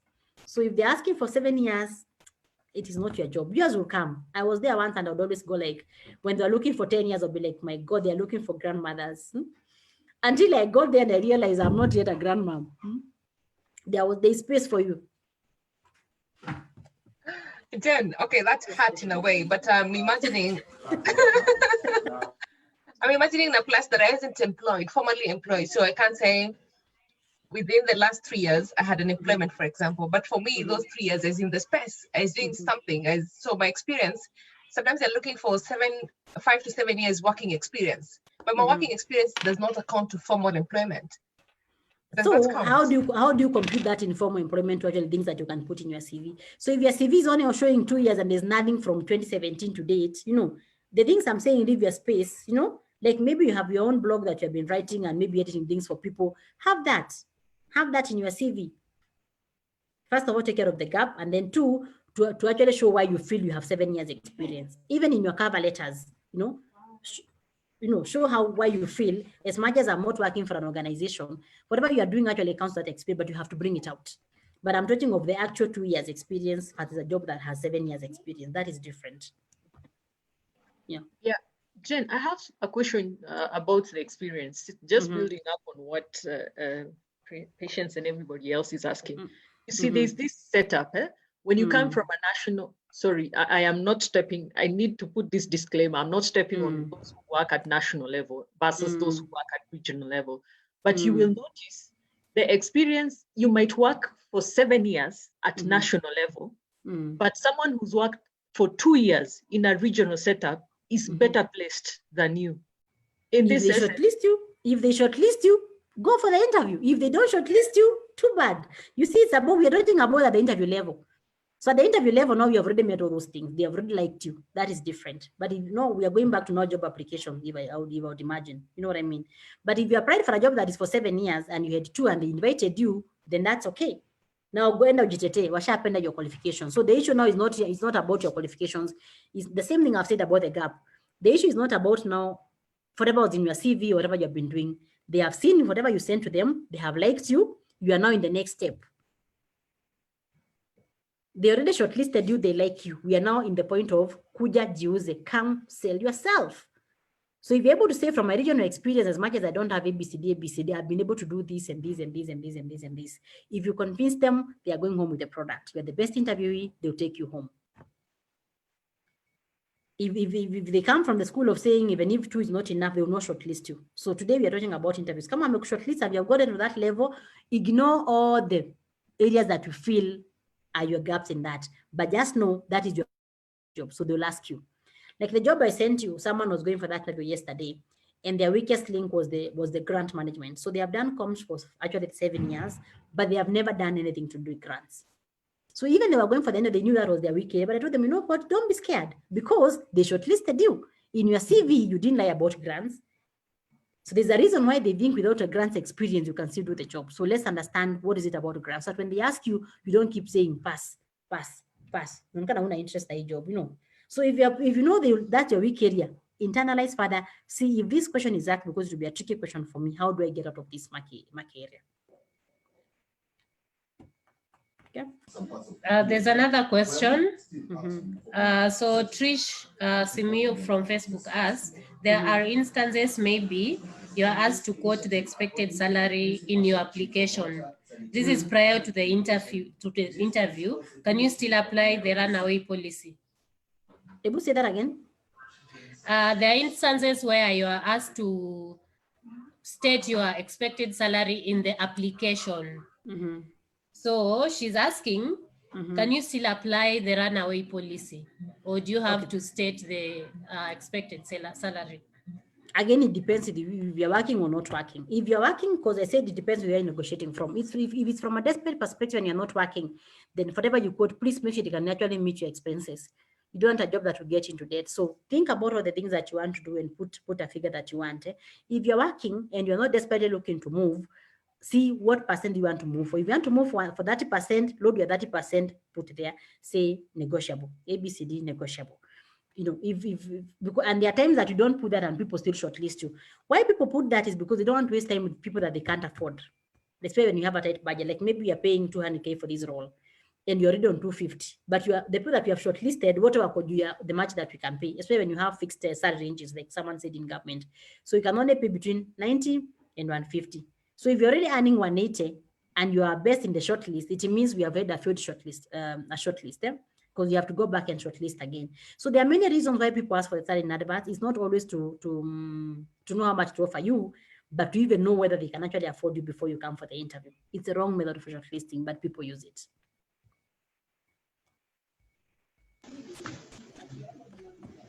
Okay. I think we've talked about this. Esther, just one more.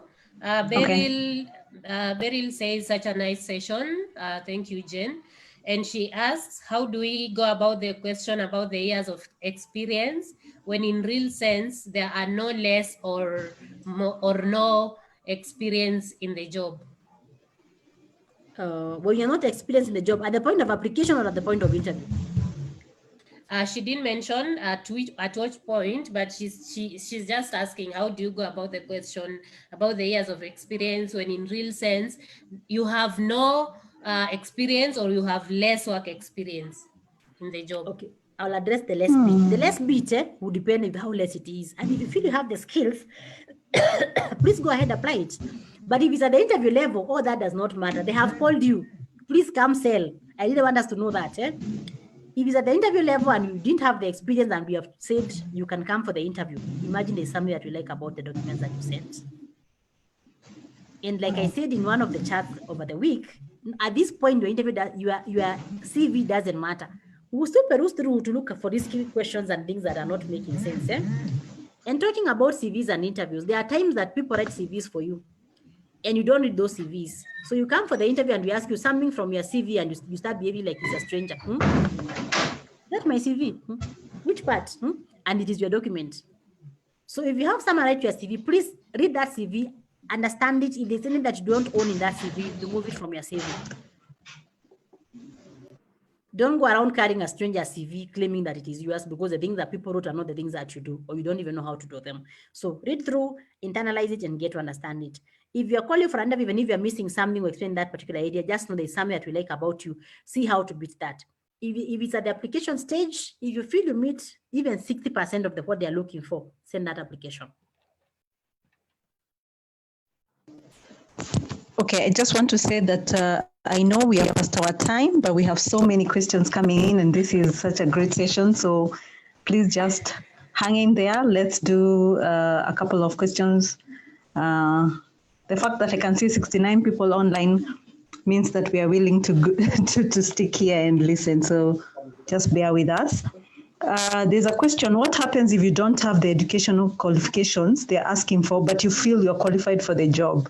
Is it advisable to make an application? And I think this goes with another comment at the bottom where they say, you know, the way women tend to look at a job description, and until you've met 100% of the qualifications when you are applying, versus a man who will see even he's only met 3 out of 10 and is still sending the application. So maybe you can address that.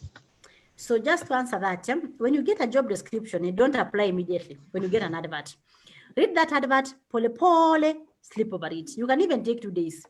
Sleep over it, trying to see how do I make myself actually a tailor fit for this job? What in my experience would actually talk to this job? And therefore do your CV in a way that actually now talks to that particular job, even if you're missing, even if you don't have 100 of everything. Once you have a CV that talks to what you're applying for, you have maximized your chances. Apply for it, and as long as you meet, you know, at least a bit, like 60. Never fail to apply because you missed the education. I've seen people who are in finance doing marketing. I've seen people who are in, I don't know what other fields, doing something different, you know. So don't deny yourself a chance to be shortlisted. Tuma, you lose nothing, doesn't hurt you, unless if it's a job that you totally don't qualify for. But advice also for jobs like I'm looking for an accountant, then I see a comms person applying and I'm thinking, now this one is extreme, you know. So try and use, don't remove yourself from the game. If you don't participate, you don't win. If you don't play, you don't win. So if you have Atacama is 70%, 60%, send that application. But before you send, showcase that what you feel is the 60% of that job. Let that go as the first thing that meets the employer, the recruiter. Okay, Winnie has her hand up. Esther, maybe you can ask her why, maybe she has a question. Winnie, do you want to go? Yes, thank you. It's quite long. I wanted to ask, what about when they ask me to attach my payslip, and maybe it might not be much, but I know the value that I've gained over time. I know maybe I deserve even to earn 3 or 4 or 5 times of what I earn. So will that mean that when I now tell them my range, they will just literally laugh at it because they feel like from this and now you want this? Does that mean they will discriminate me in any way? So first of all, I said we don't do ranges. When you do the range, you're asking for the minimum. So let's learn away from ranges. 2, when they tell you to ask to attach their payslip, it doesn't always mean that they will pay you. Okay, different organizations have different policies. And I'll give you an example of my own experience. I worked for a USAID project, and you'll be surprised, those who have worked for the donor world, USAID has a policy of they only give you 5% or at most 10% justification of your current salary. An increase 5%, that is the policy, 5% on your current. And then with justification, they can give you up to a maximum of 10%. That is for NGOs that do not have a paid or a pay structure. And there's a policy for them, because that's a requirement. You must ask for people for the previous employer's pay slips, actually up to the third employer, pay slip for all those, and then you as part of the documentation. But for a proper organization, no one will discriminate you because you're earning 20K and their minimum salary is actually 90K. No, they will put you at the minimum. So at that point, I guess you have no option. Just attach. You can never negotiate for what you still do not have. Go through the interviews. Once they offer you, no, you can say, I'm earning this, but this, I'm not coming to do the exact same kind of job that I'm doing in my previous role. Maybe you're an assistant and you're applying for an officer role. So again, it goes back to your ability to negotiate. So attach your pay slip. Sometimes you are tempted to lie. I've caught people lying on pay slips, and what they do, you go do your own pay slip and you forget just one detail. So there are times that we have hired people, but you have had to do a reference check. Ukipiga simu huko unakuta this person, ama unaangalia tax, the computation of the taxation, the tax is wrong. They change the figures up there, they forgot to take the tax that they have to pay to the government. Then you realize they are lying. So again, a job that you had already gotten, we have to pay you something bigger than you're earning, but the lies come out somehow, So I think just attach in purpose to now go and negotiate if they give you the job.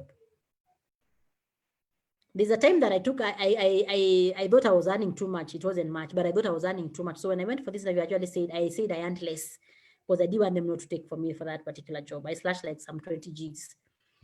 When they gave me the job, they had tripled my salary. I couldn't believe it. So some company, and most companies, the structured ones, will actually have pay structures. They have a minimum scale, they have a maximum scale. And maybe why they're asking you for the pay, it could just be an internal process. So you don't have to beat yourself over it. That one, we cross the bridge when you're negotiating.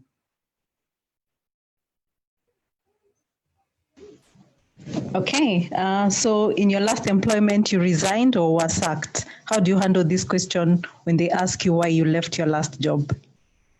Oh my God. So if you resigned, man, it's a tricky question because first of all, we want to know why you resigned. In the background checks at that particular moment become very, very, very thorough because you do not want to hire a problem.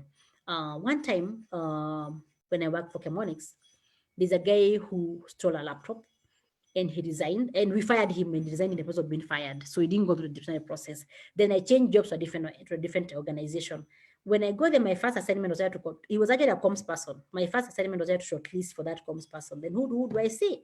That guy, his name was Solomon.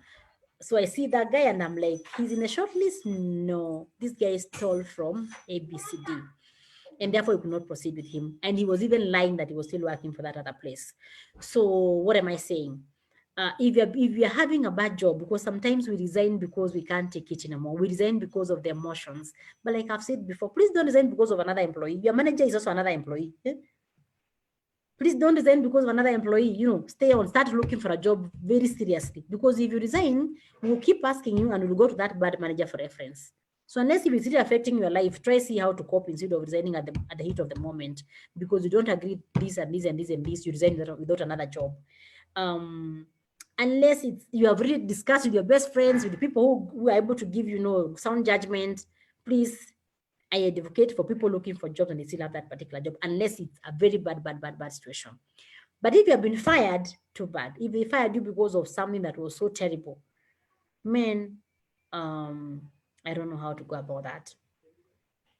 But don't have a gap because it will work against you. Sometimes you may not be guilty. Maybe it's something that happened for a group and they investigated and all of you are told that the whole of this team, you have to go and ABCD. Like I know someone who was fired from a bank because there was fraud and the whole team that was managing the bank was told that they have to go. And she hasn't gotten a job for 5 years now. So again, it talks about how we make the decision that we make at work and things that get us fired and all that.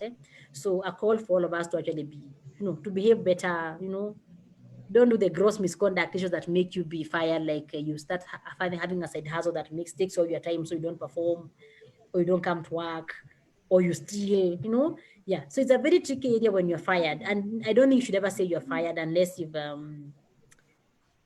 you're very bold. It can work for you or against you. Hold on there. If it's a redundancy, you are safe. You can always say it was a redundancy, ABCD. John, in our space where we are in media, we always know when people are fired. So it's really not something that we can hide about. We can hide. You're in this company and the firing or redundancy is really in the public. We are reading about it. Redundancy is okay. Redundancy is okay. Firing, it will depend with the offense. Okay. But still, even what I'm saying is, really with the firing, most of the time it will still go. Ours is a very small space. We are in each other's business. We know what is happening in almost everyone's life within the working space because we are journalists, we are women in media, or we're within the media space. So really nothing goes into hiding as such. So there's a likelihood you're moving from one media house to another or from one company to another. And that conversation it's hard for me to go and say, Why did you leave? I can't start saying I resigned, yet I know, and everyone else knows that I was fired. So the question was if you have resigned or you have been fired. So for me, Yeah. I tackled most on the resignation. If you have been fired and you're saying it's a small space, then people even know why you are fired. Then you better have a good story for that. And whatever you do, stop blaming everyone. Stop looking like you're the angel. You'd rather say you learned. You'd rather say this happened. I'm now wiser. I learned, and I know in future I would rather proceed ABCD. Yeah, that's how I would go about it. Another question here. Sorry, I have a question. Two Yes, questions sister. actually, Mhm. Jen. Mhm. One is on would you advise someone to take in their next role to take a pay cut? Maybe because the role there's more room to grow. Would you advise someone to take a pay cut? And then secondly, the second question is on what about people who have a second chance at life? I'm talking about, say, someone who's come from prison, for instance. They were in prison for 3 years, and they want to get back, and they want to, they've reformed. How do you package yourself when you're getting a second lease at life and really at employment as well? So I'll start with the one for the pay cut. On the one for the pay cut, I have taken a pay cut before. Why did I take a pay cut?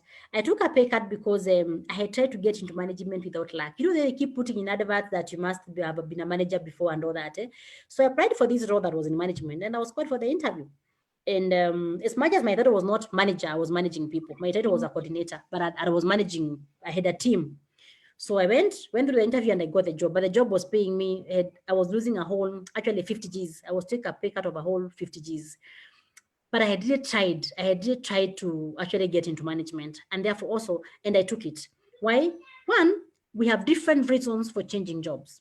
And this is individual to individual to individual to individual. So it depends with your need for money at that particular environment. Some people can't afford to take a pay cut for whatever reason. Maybe I'm servicing a mortgage and a pay cut would mean a lot of other issues in your life. People have different reasons. So as an individual, you have to understand, am I ready to take a pay cut, and what will be the impact of that pay cut to my career, to my ABCD and all that.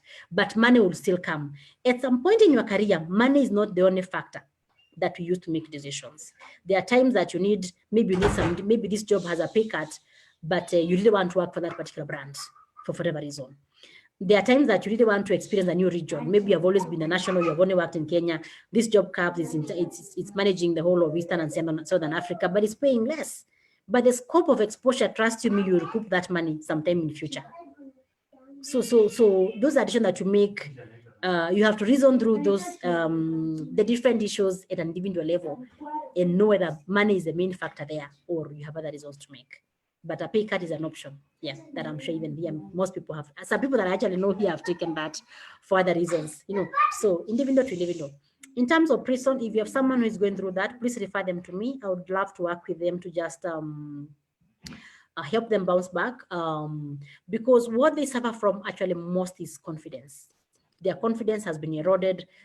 How they feel about themselves, their self-esteem has been eroded, and they need someone to work on that side of them before they can even come back to work. They need a serious mentor, a career mentor who is able to even bring them back to speed even before they start looking for it. Because like I've told you, when we're recruiting, we don't recruit as charity.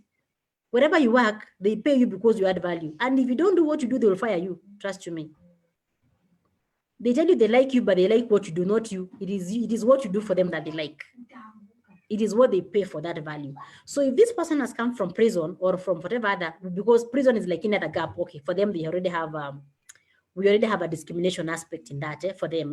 So if they're not able to come and say, I ask them, can you do a communication strategy again? And they go like, for the last 4 years, I was serving jail term for killing my husband or doing whatever that they did, but I've since reformed. Who will give them? You get? So I advise that they talk to someone who's able to build their confidence. And if you have that person, I would actually love to actually support them in this. 2, they can start with volunteering, something to jumpstart their skills. So both the technical and the soft skills in their life. And if you know people that you can actually talk to advocate for them, that let us give this person a second chance in life. It is, I know in the US and the UK, they actually have such movements where people actually look for people like that, people who are from the prison. Some of them are not bad people. You have got a good person, something happened, maybe manslaughter or whatever that happened, and you went to jail and it has been 5 years, but you're actually a good person, where's him Tumbaya. So if you know them, support them, advocate for them, get to other forevers. And not just for those ones, including moms. I keep saying moms for me, people who take a break maybe for their kids and things like that, and they're trying to come back, and it's impossible for them to come back.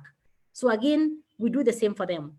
If you have volunteered that you can give them internship for such moms and things like that, and just making sure to build their skills from a soft perspective and even the technical perspective of it comes in handy for them. I hope I've answered your question, Eunice. I think that question has been answered. Jen, I think we have to organize for a second session. These questions, we can't exhaust them. There are many and they keep coming. I think we'll just take 3 more and then wrap this up. And we need to plan to do another one for sure because the questions are quite many. So this one is from somebody who's doing an attachment that is a requirement before graduating. And they're wondering, because they're saying currently, suppose you already had your attachment before graduating and you're currently volunteering somewhere, and in the process you get an internship at a different place. Is it okay to negotiate the working days, like 3 days in a week, because you can't afford your transport, maybe for the 5 working days, since the organization does not offer transport stipend? I think mostly just speak to negotiation skills. Negotiation and also looking at opportunity costs. Yes. We must learn to grab opportunities. We must learn to stop doing what is stopping us. If at any one time we are looking for what will stop me and going with what is stopping you, then my friend, you are getting it the wrong way. Trust me, when you start, you'll never lack fare. Trust you me. But if you start by saying I can't afford, trust me, you will not afford. And that is the truth. Because you're not going by plane. As much as I know, maybe you're going to press and all that, I am very sure there must be a way out. I have an example of a girl that got an internship this year before Corona. So the first month I supported her because there are people that you know that would also be able to support you because they're not talking about much. It could be at most 200 in a day. And I'm sure someone somewhere would be able to support that course. If people who are not even your relatives, most likely. And this lady went there for the whole of that. I think February, she was not being on pay. But guess what? End of that month, they surprised her with a 15,000 check per paycheck. Because they liked what she was doing. They liked her. Actually, if Corona didn't come, they would have employed her. So let us learn to grab our opportunities. Don't look for things that would stop you or looking at blaming the other person. That company is not giving you that pay because maybe they don't have that budget. Companies have fixed budgets. Anybody who is in management will tell you, kama hamna your budget, hakuna your budget. Ile pesa yako inafanya kitu ingine, but that opportunity is there, grab it. Maybe in the volunteer, I don't know what you're learning. Is it furthering your skills in your career? Or is it just general experience? So if the internship is going to further your career, please do everything, and I'm begging you, do everything to attend that interview on Monday, to start that particular assignment on Monday. Volunteer on Saturday and Sunday, go for that interview on Monday. And if you're in this forum, because I saw that question yesterday, these people here can give you everybody 50 bob. Trust you me. You just need to ask. The Bible says so, ask and shall be given. But don't say no because of things that you're looking for, why that should not happen. Sorry if I sound harsh, but that's the way to go. Okay. Another one, is there a right time to submit an application? Like, does the time determine whether you'll be shortlisted? You know, the way sometimes there's a job that has been advertised and the window is maybe from 1st of July to 30th of July. So if I hand in my application 1st of July, somebody else hands in 29th, just before the deadline. Is there? So to answer that, it depends with who is recruiting.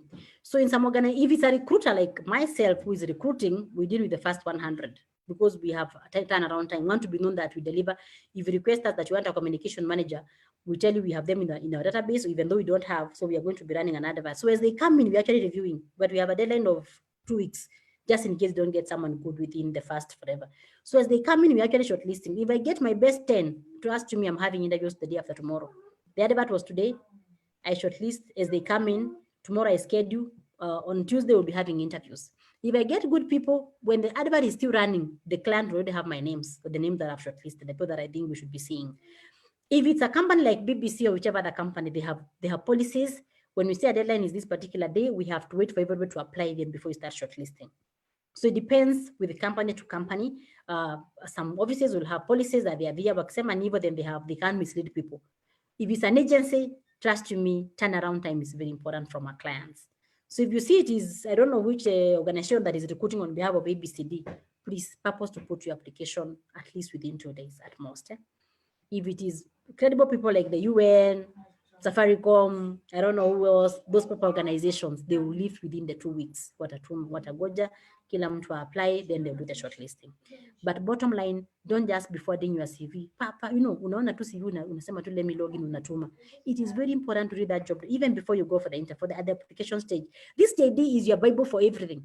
This JD is your Mwakenya. It is your everything in this particular process. So read that job description, see the keywords, and use them. Make sure they're actually in your CV in a nice way. Don't look like you're pasting the JD in the CV, but in your own intelligent way, make them know that you have actually done the kind of things that you're looking for.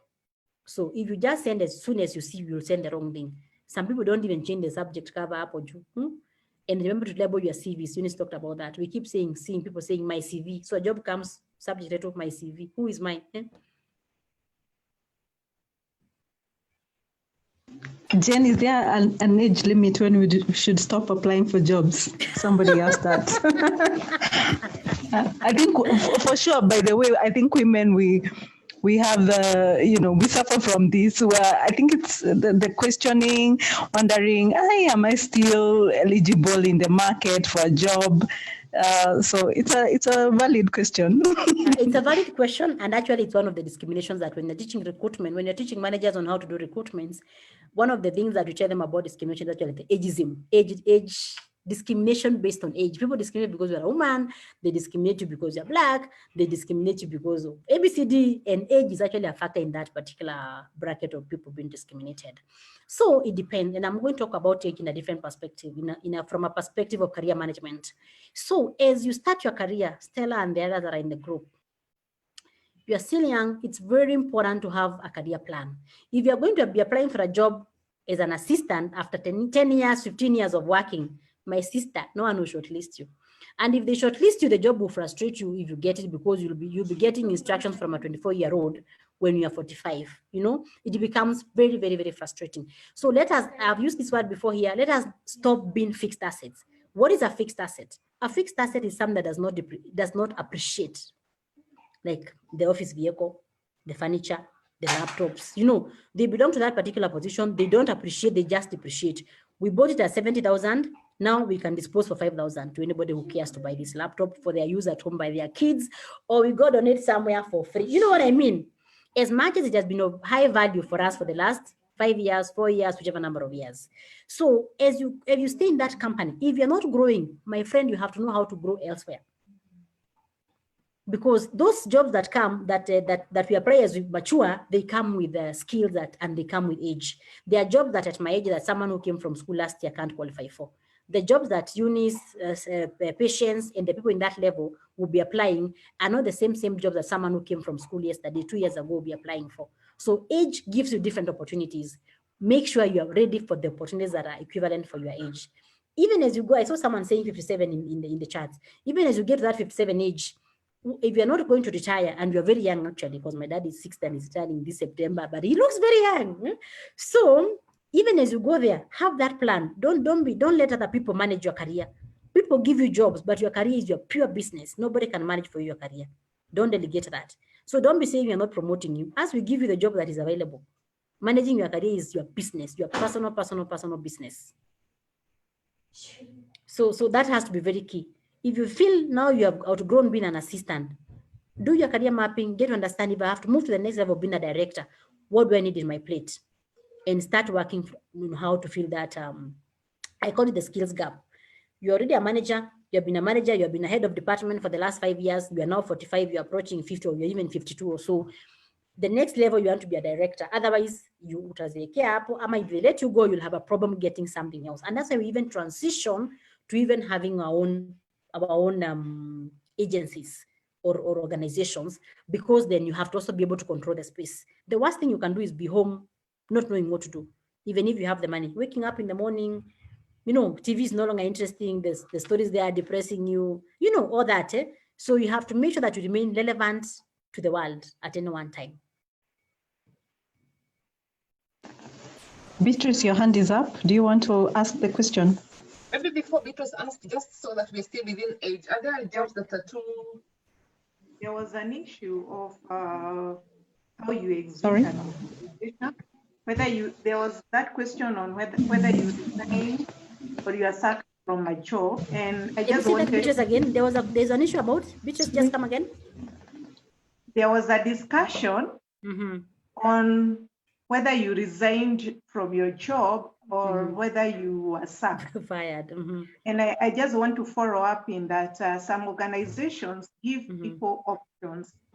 You're given an option, they want to sack you, or they are having redundancies, and they give people options. So at that point, it's very important. I'm not a HR person, but it's very important that you look for an option which will not go against you in future.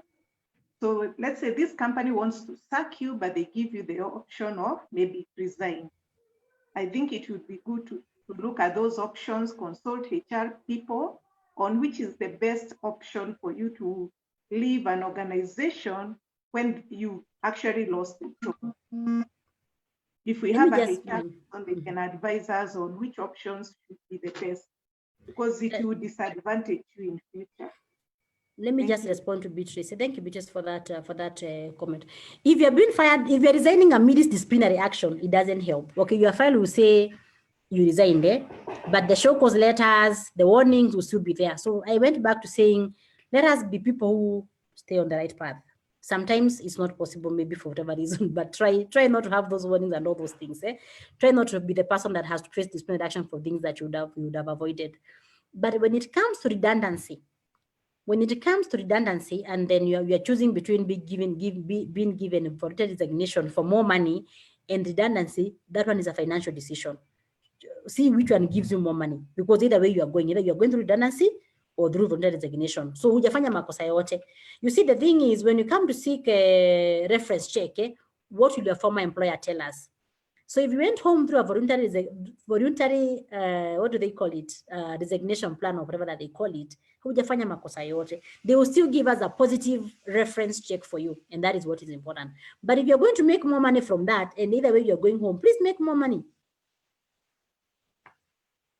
You need it. Patience. You had a question? I think we got interrupted. About age, which was the answer, the question she had answered before. And my question was, are there jobs that will limit us based on our age? For example, I hear a lot of the time people saying, but you're too young for that job.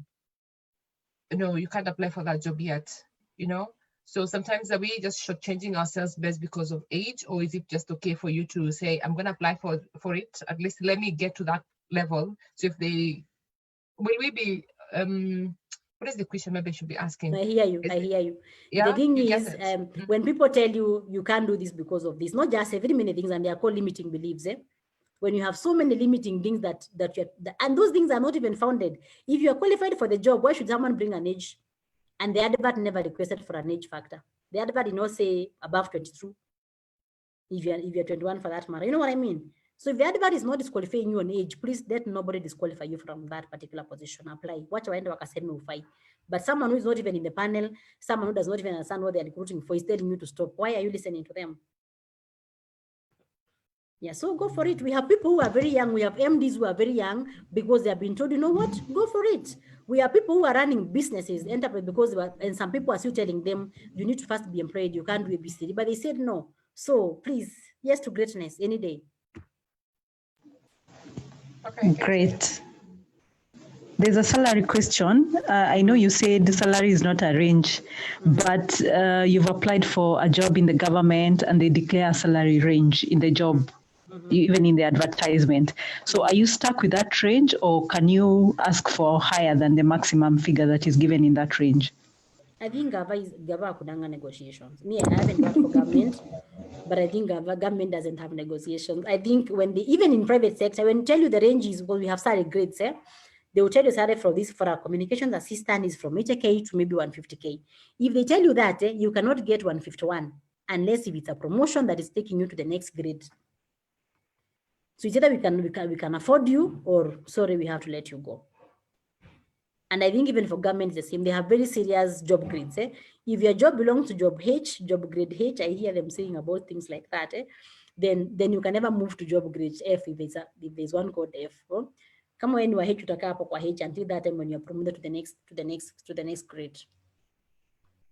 So that is just for your information, so that you know what to apply for, what not to apply for. If you're already earning or you can't take the money within that particular range, too bad.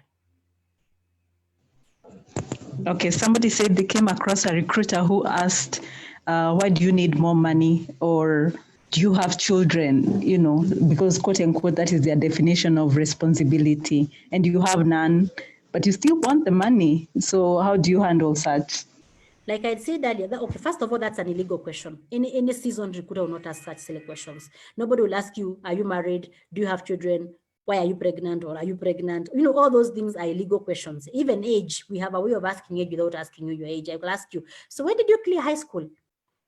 So in my mind, I know I'm looking, you cleared high school at 17, so I can do my math, but I cannot just asking you, how old are you? You know, it's an illegal question because it does not contribute to the performance of the job. I should use the criteria for the job to ask you the questions. And if I'm negotiating for my money, I'm negotiating from a value point of view, the value that I'm going to bring in the role. You cannot pay me, if I had 5 kids, would you give me more money than you're giving the one that has 2 kids? You know, so in my opinion, that was the recruiter was on the wrong. And if they ask you that, you should argue from the point of value. I may not have kids, but I'm bringing value to this particular role in terms of the kind of contribution that I'm making, blah, blah, blah, blah, blah. So always negotiate, not from your issues, but negotiate from the value proposition that you bring to the role.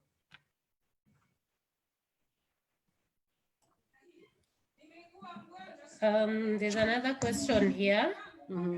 So Linda Odhiambo asked, she'd like to know how to transit from a lower position to a higher one, like supervision or managerial.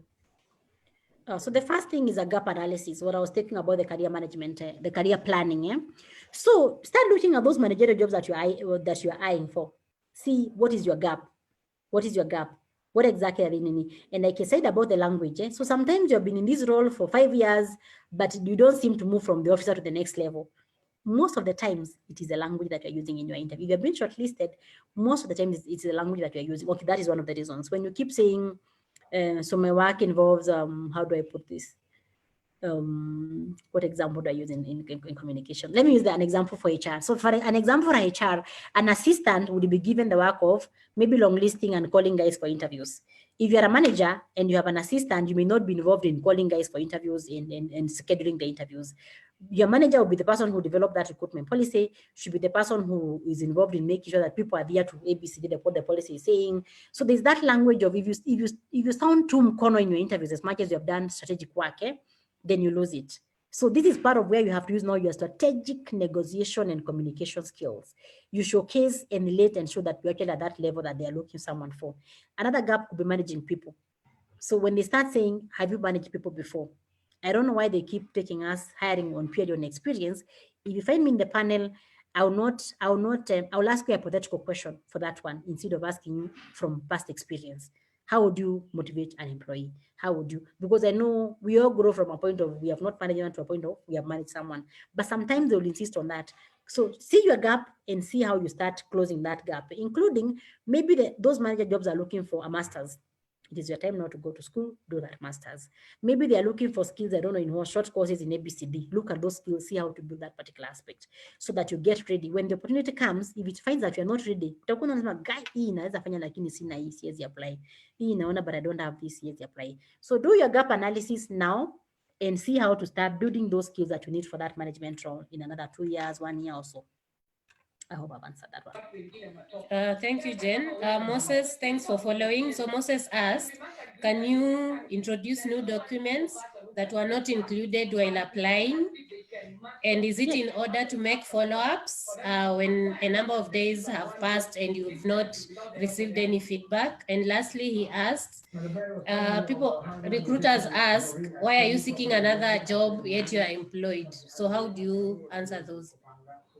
So it's okay to include other documents. Like I told you, unajiuza hapa. Unajua, it's your chance. You only have 45 minutes. So do your best. If you think those documents didn't make a difference to this particular forever, please present them. It's your chance to do whatever that you can to know, for them to know that you're the best person for this particular role. I don't know, I remember this, the second question, I can't remember what you said, but the last one in terms of why are you changing jobs? It's a very common question. Actually, it's among the general questions. Before you go for that interview, you must answer that question. Why are you changing jobs, or why should we hire you? Those two are different. So why are you changing jobs? You better have a good reason. One, it could be anything. Whatever it is, don't talk about your bad manager. I know you have been calling her a bitch to your friends. Please, that day, don't do that. Get a better reason for why you are leaving that particular organization. You can be say, I've been this role for the last 3 years. I feel I've contributed enough. I've been able to establish this and this. I have contributed. I have learned. I feel it's now time for me to move to the next phase, since I don't see any growth for me in the future. Looking at the job that you have, I've seen, I'll come contribute at the same time. I'll learn new things, and I'll have grown in this and this and this and this and this.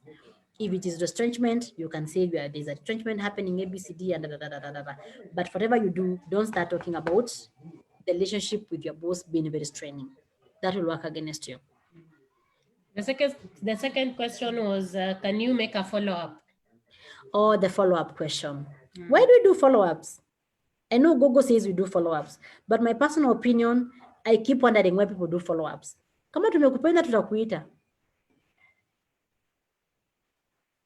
And I know HR have this bad behavior of never sending feedback. So unfortunately, that is us for some reason. I don't know why people never send feedback to others, but it's very common. So in my opinion, you can keep wondering, I keep saying, do your bit, move on.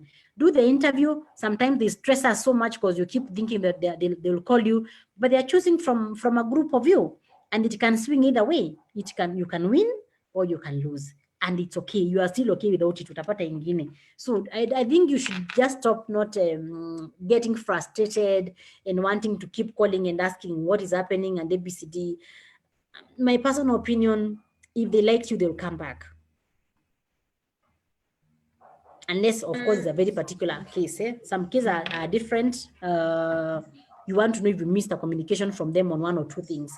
But if it's just a normal follow-up, umefanya interview, you have not heard from them for 2 weeks, move on.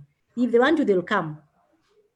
But that's my personal opinion. I know Google tells you do a nice follow-up email, even do a thank you email to all the panelists. In Kenya, some of them will actually say you are trying to converse. Yeah, we follow up because we are very enthusiastic about joining the organization. Yeah, but at the end of the day, we are like, hey, huyu mtu anasumbua. You can't even breathe because patient is calling after every 2 days. Thanks, Jen. So the last question is from Masi Wanjiku. What about education gap? What happens when you have a gap between high school and college?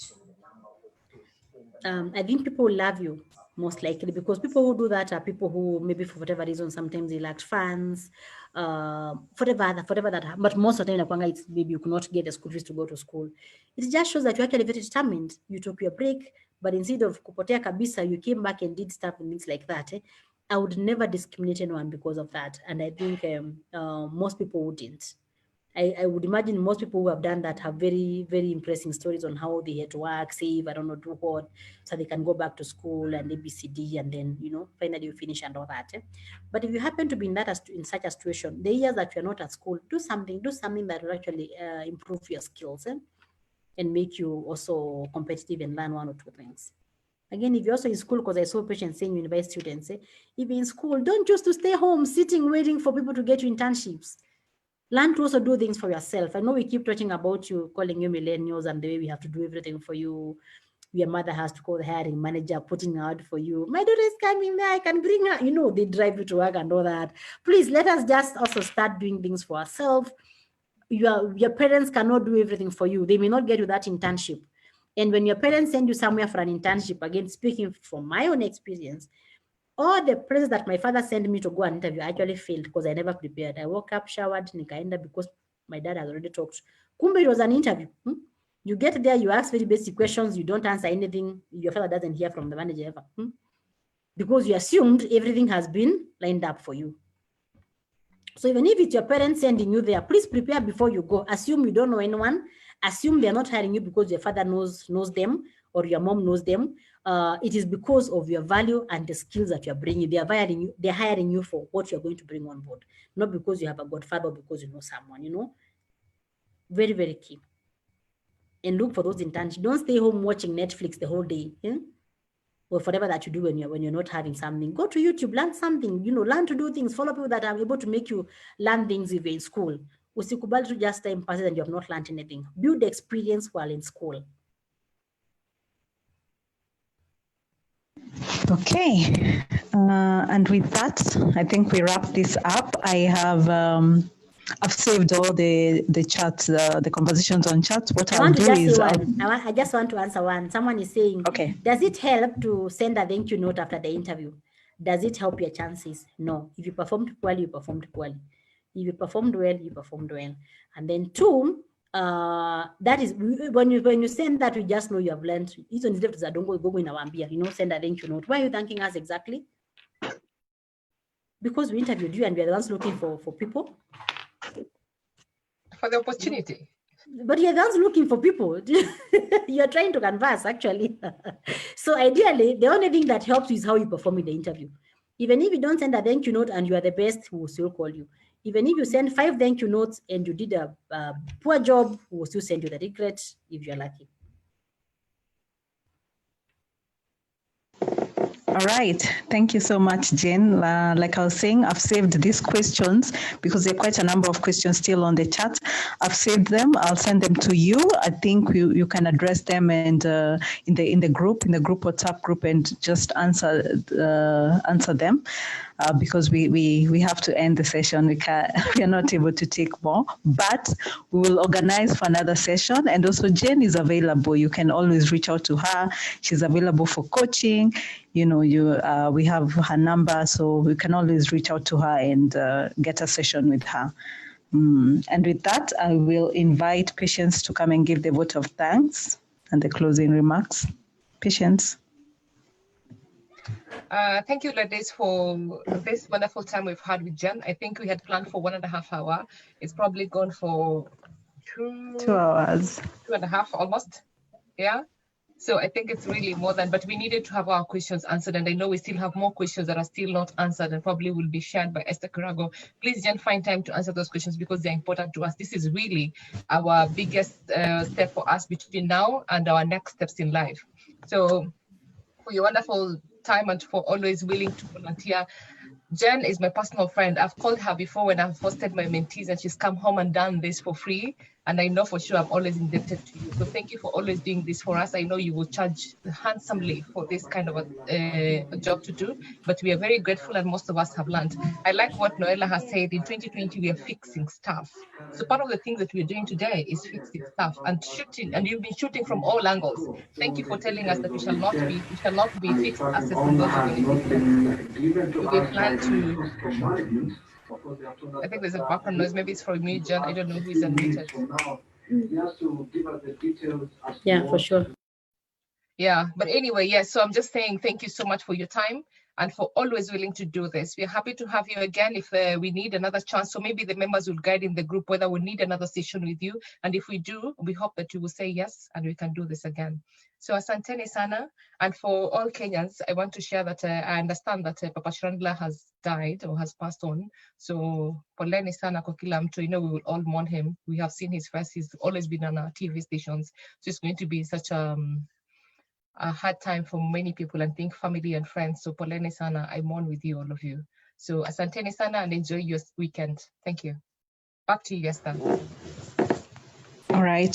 Thank you, Patience, and thank you guys for even just attending and being patient enough. I know we've taken so much of time, but thank you for even just availing yourselves and being here. We'll have a closing prayer from Agnes.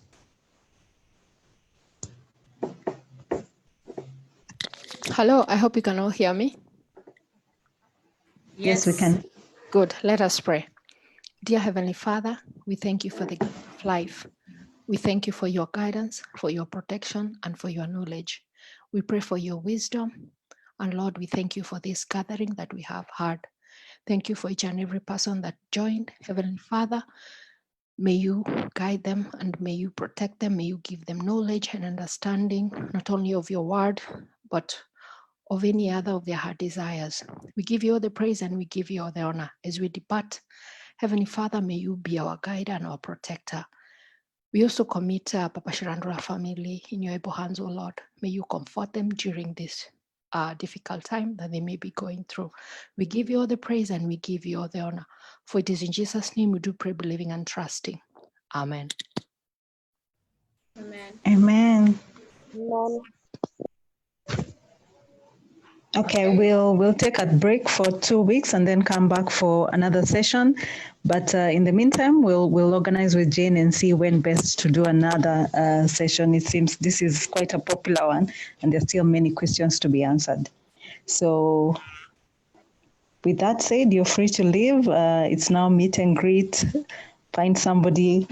Patience.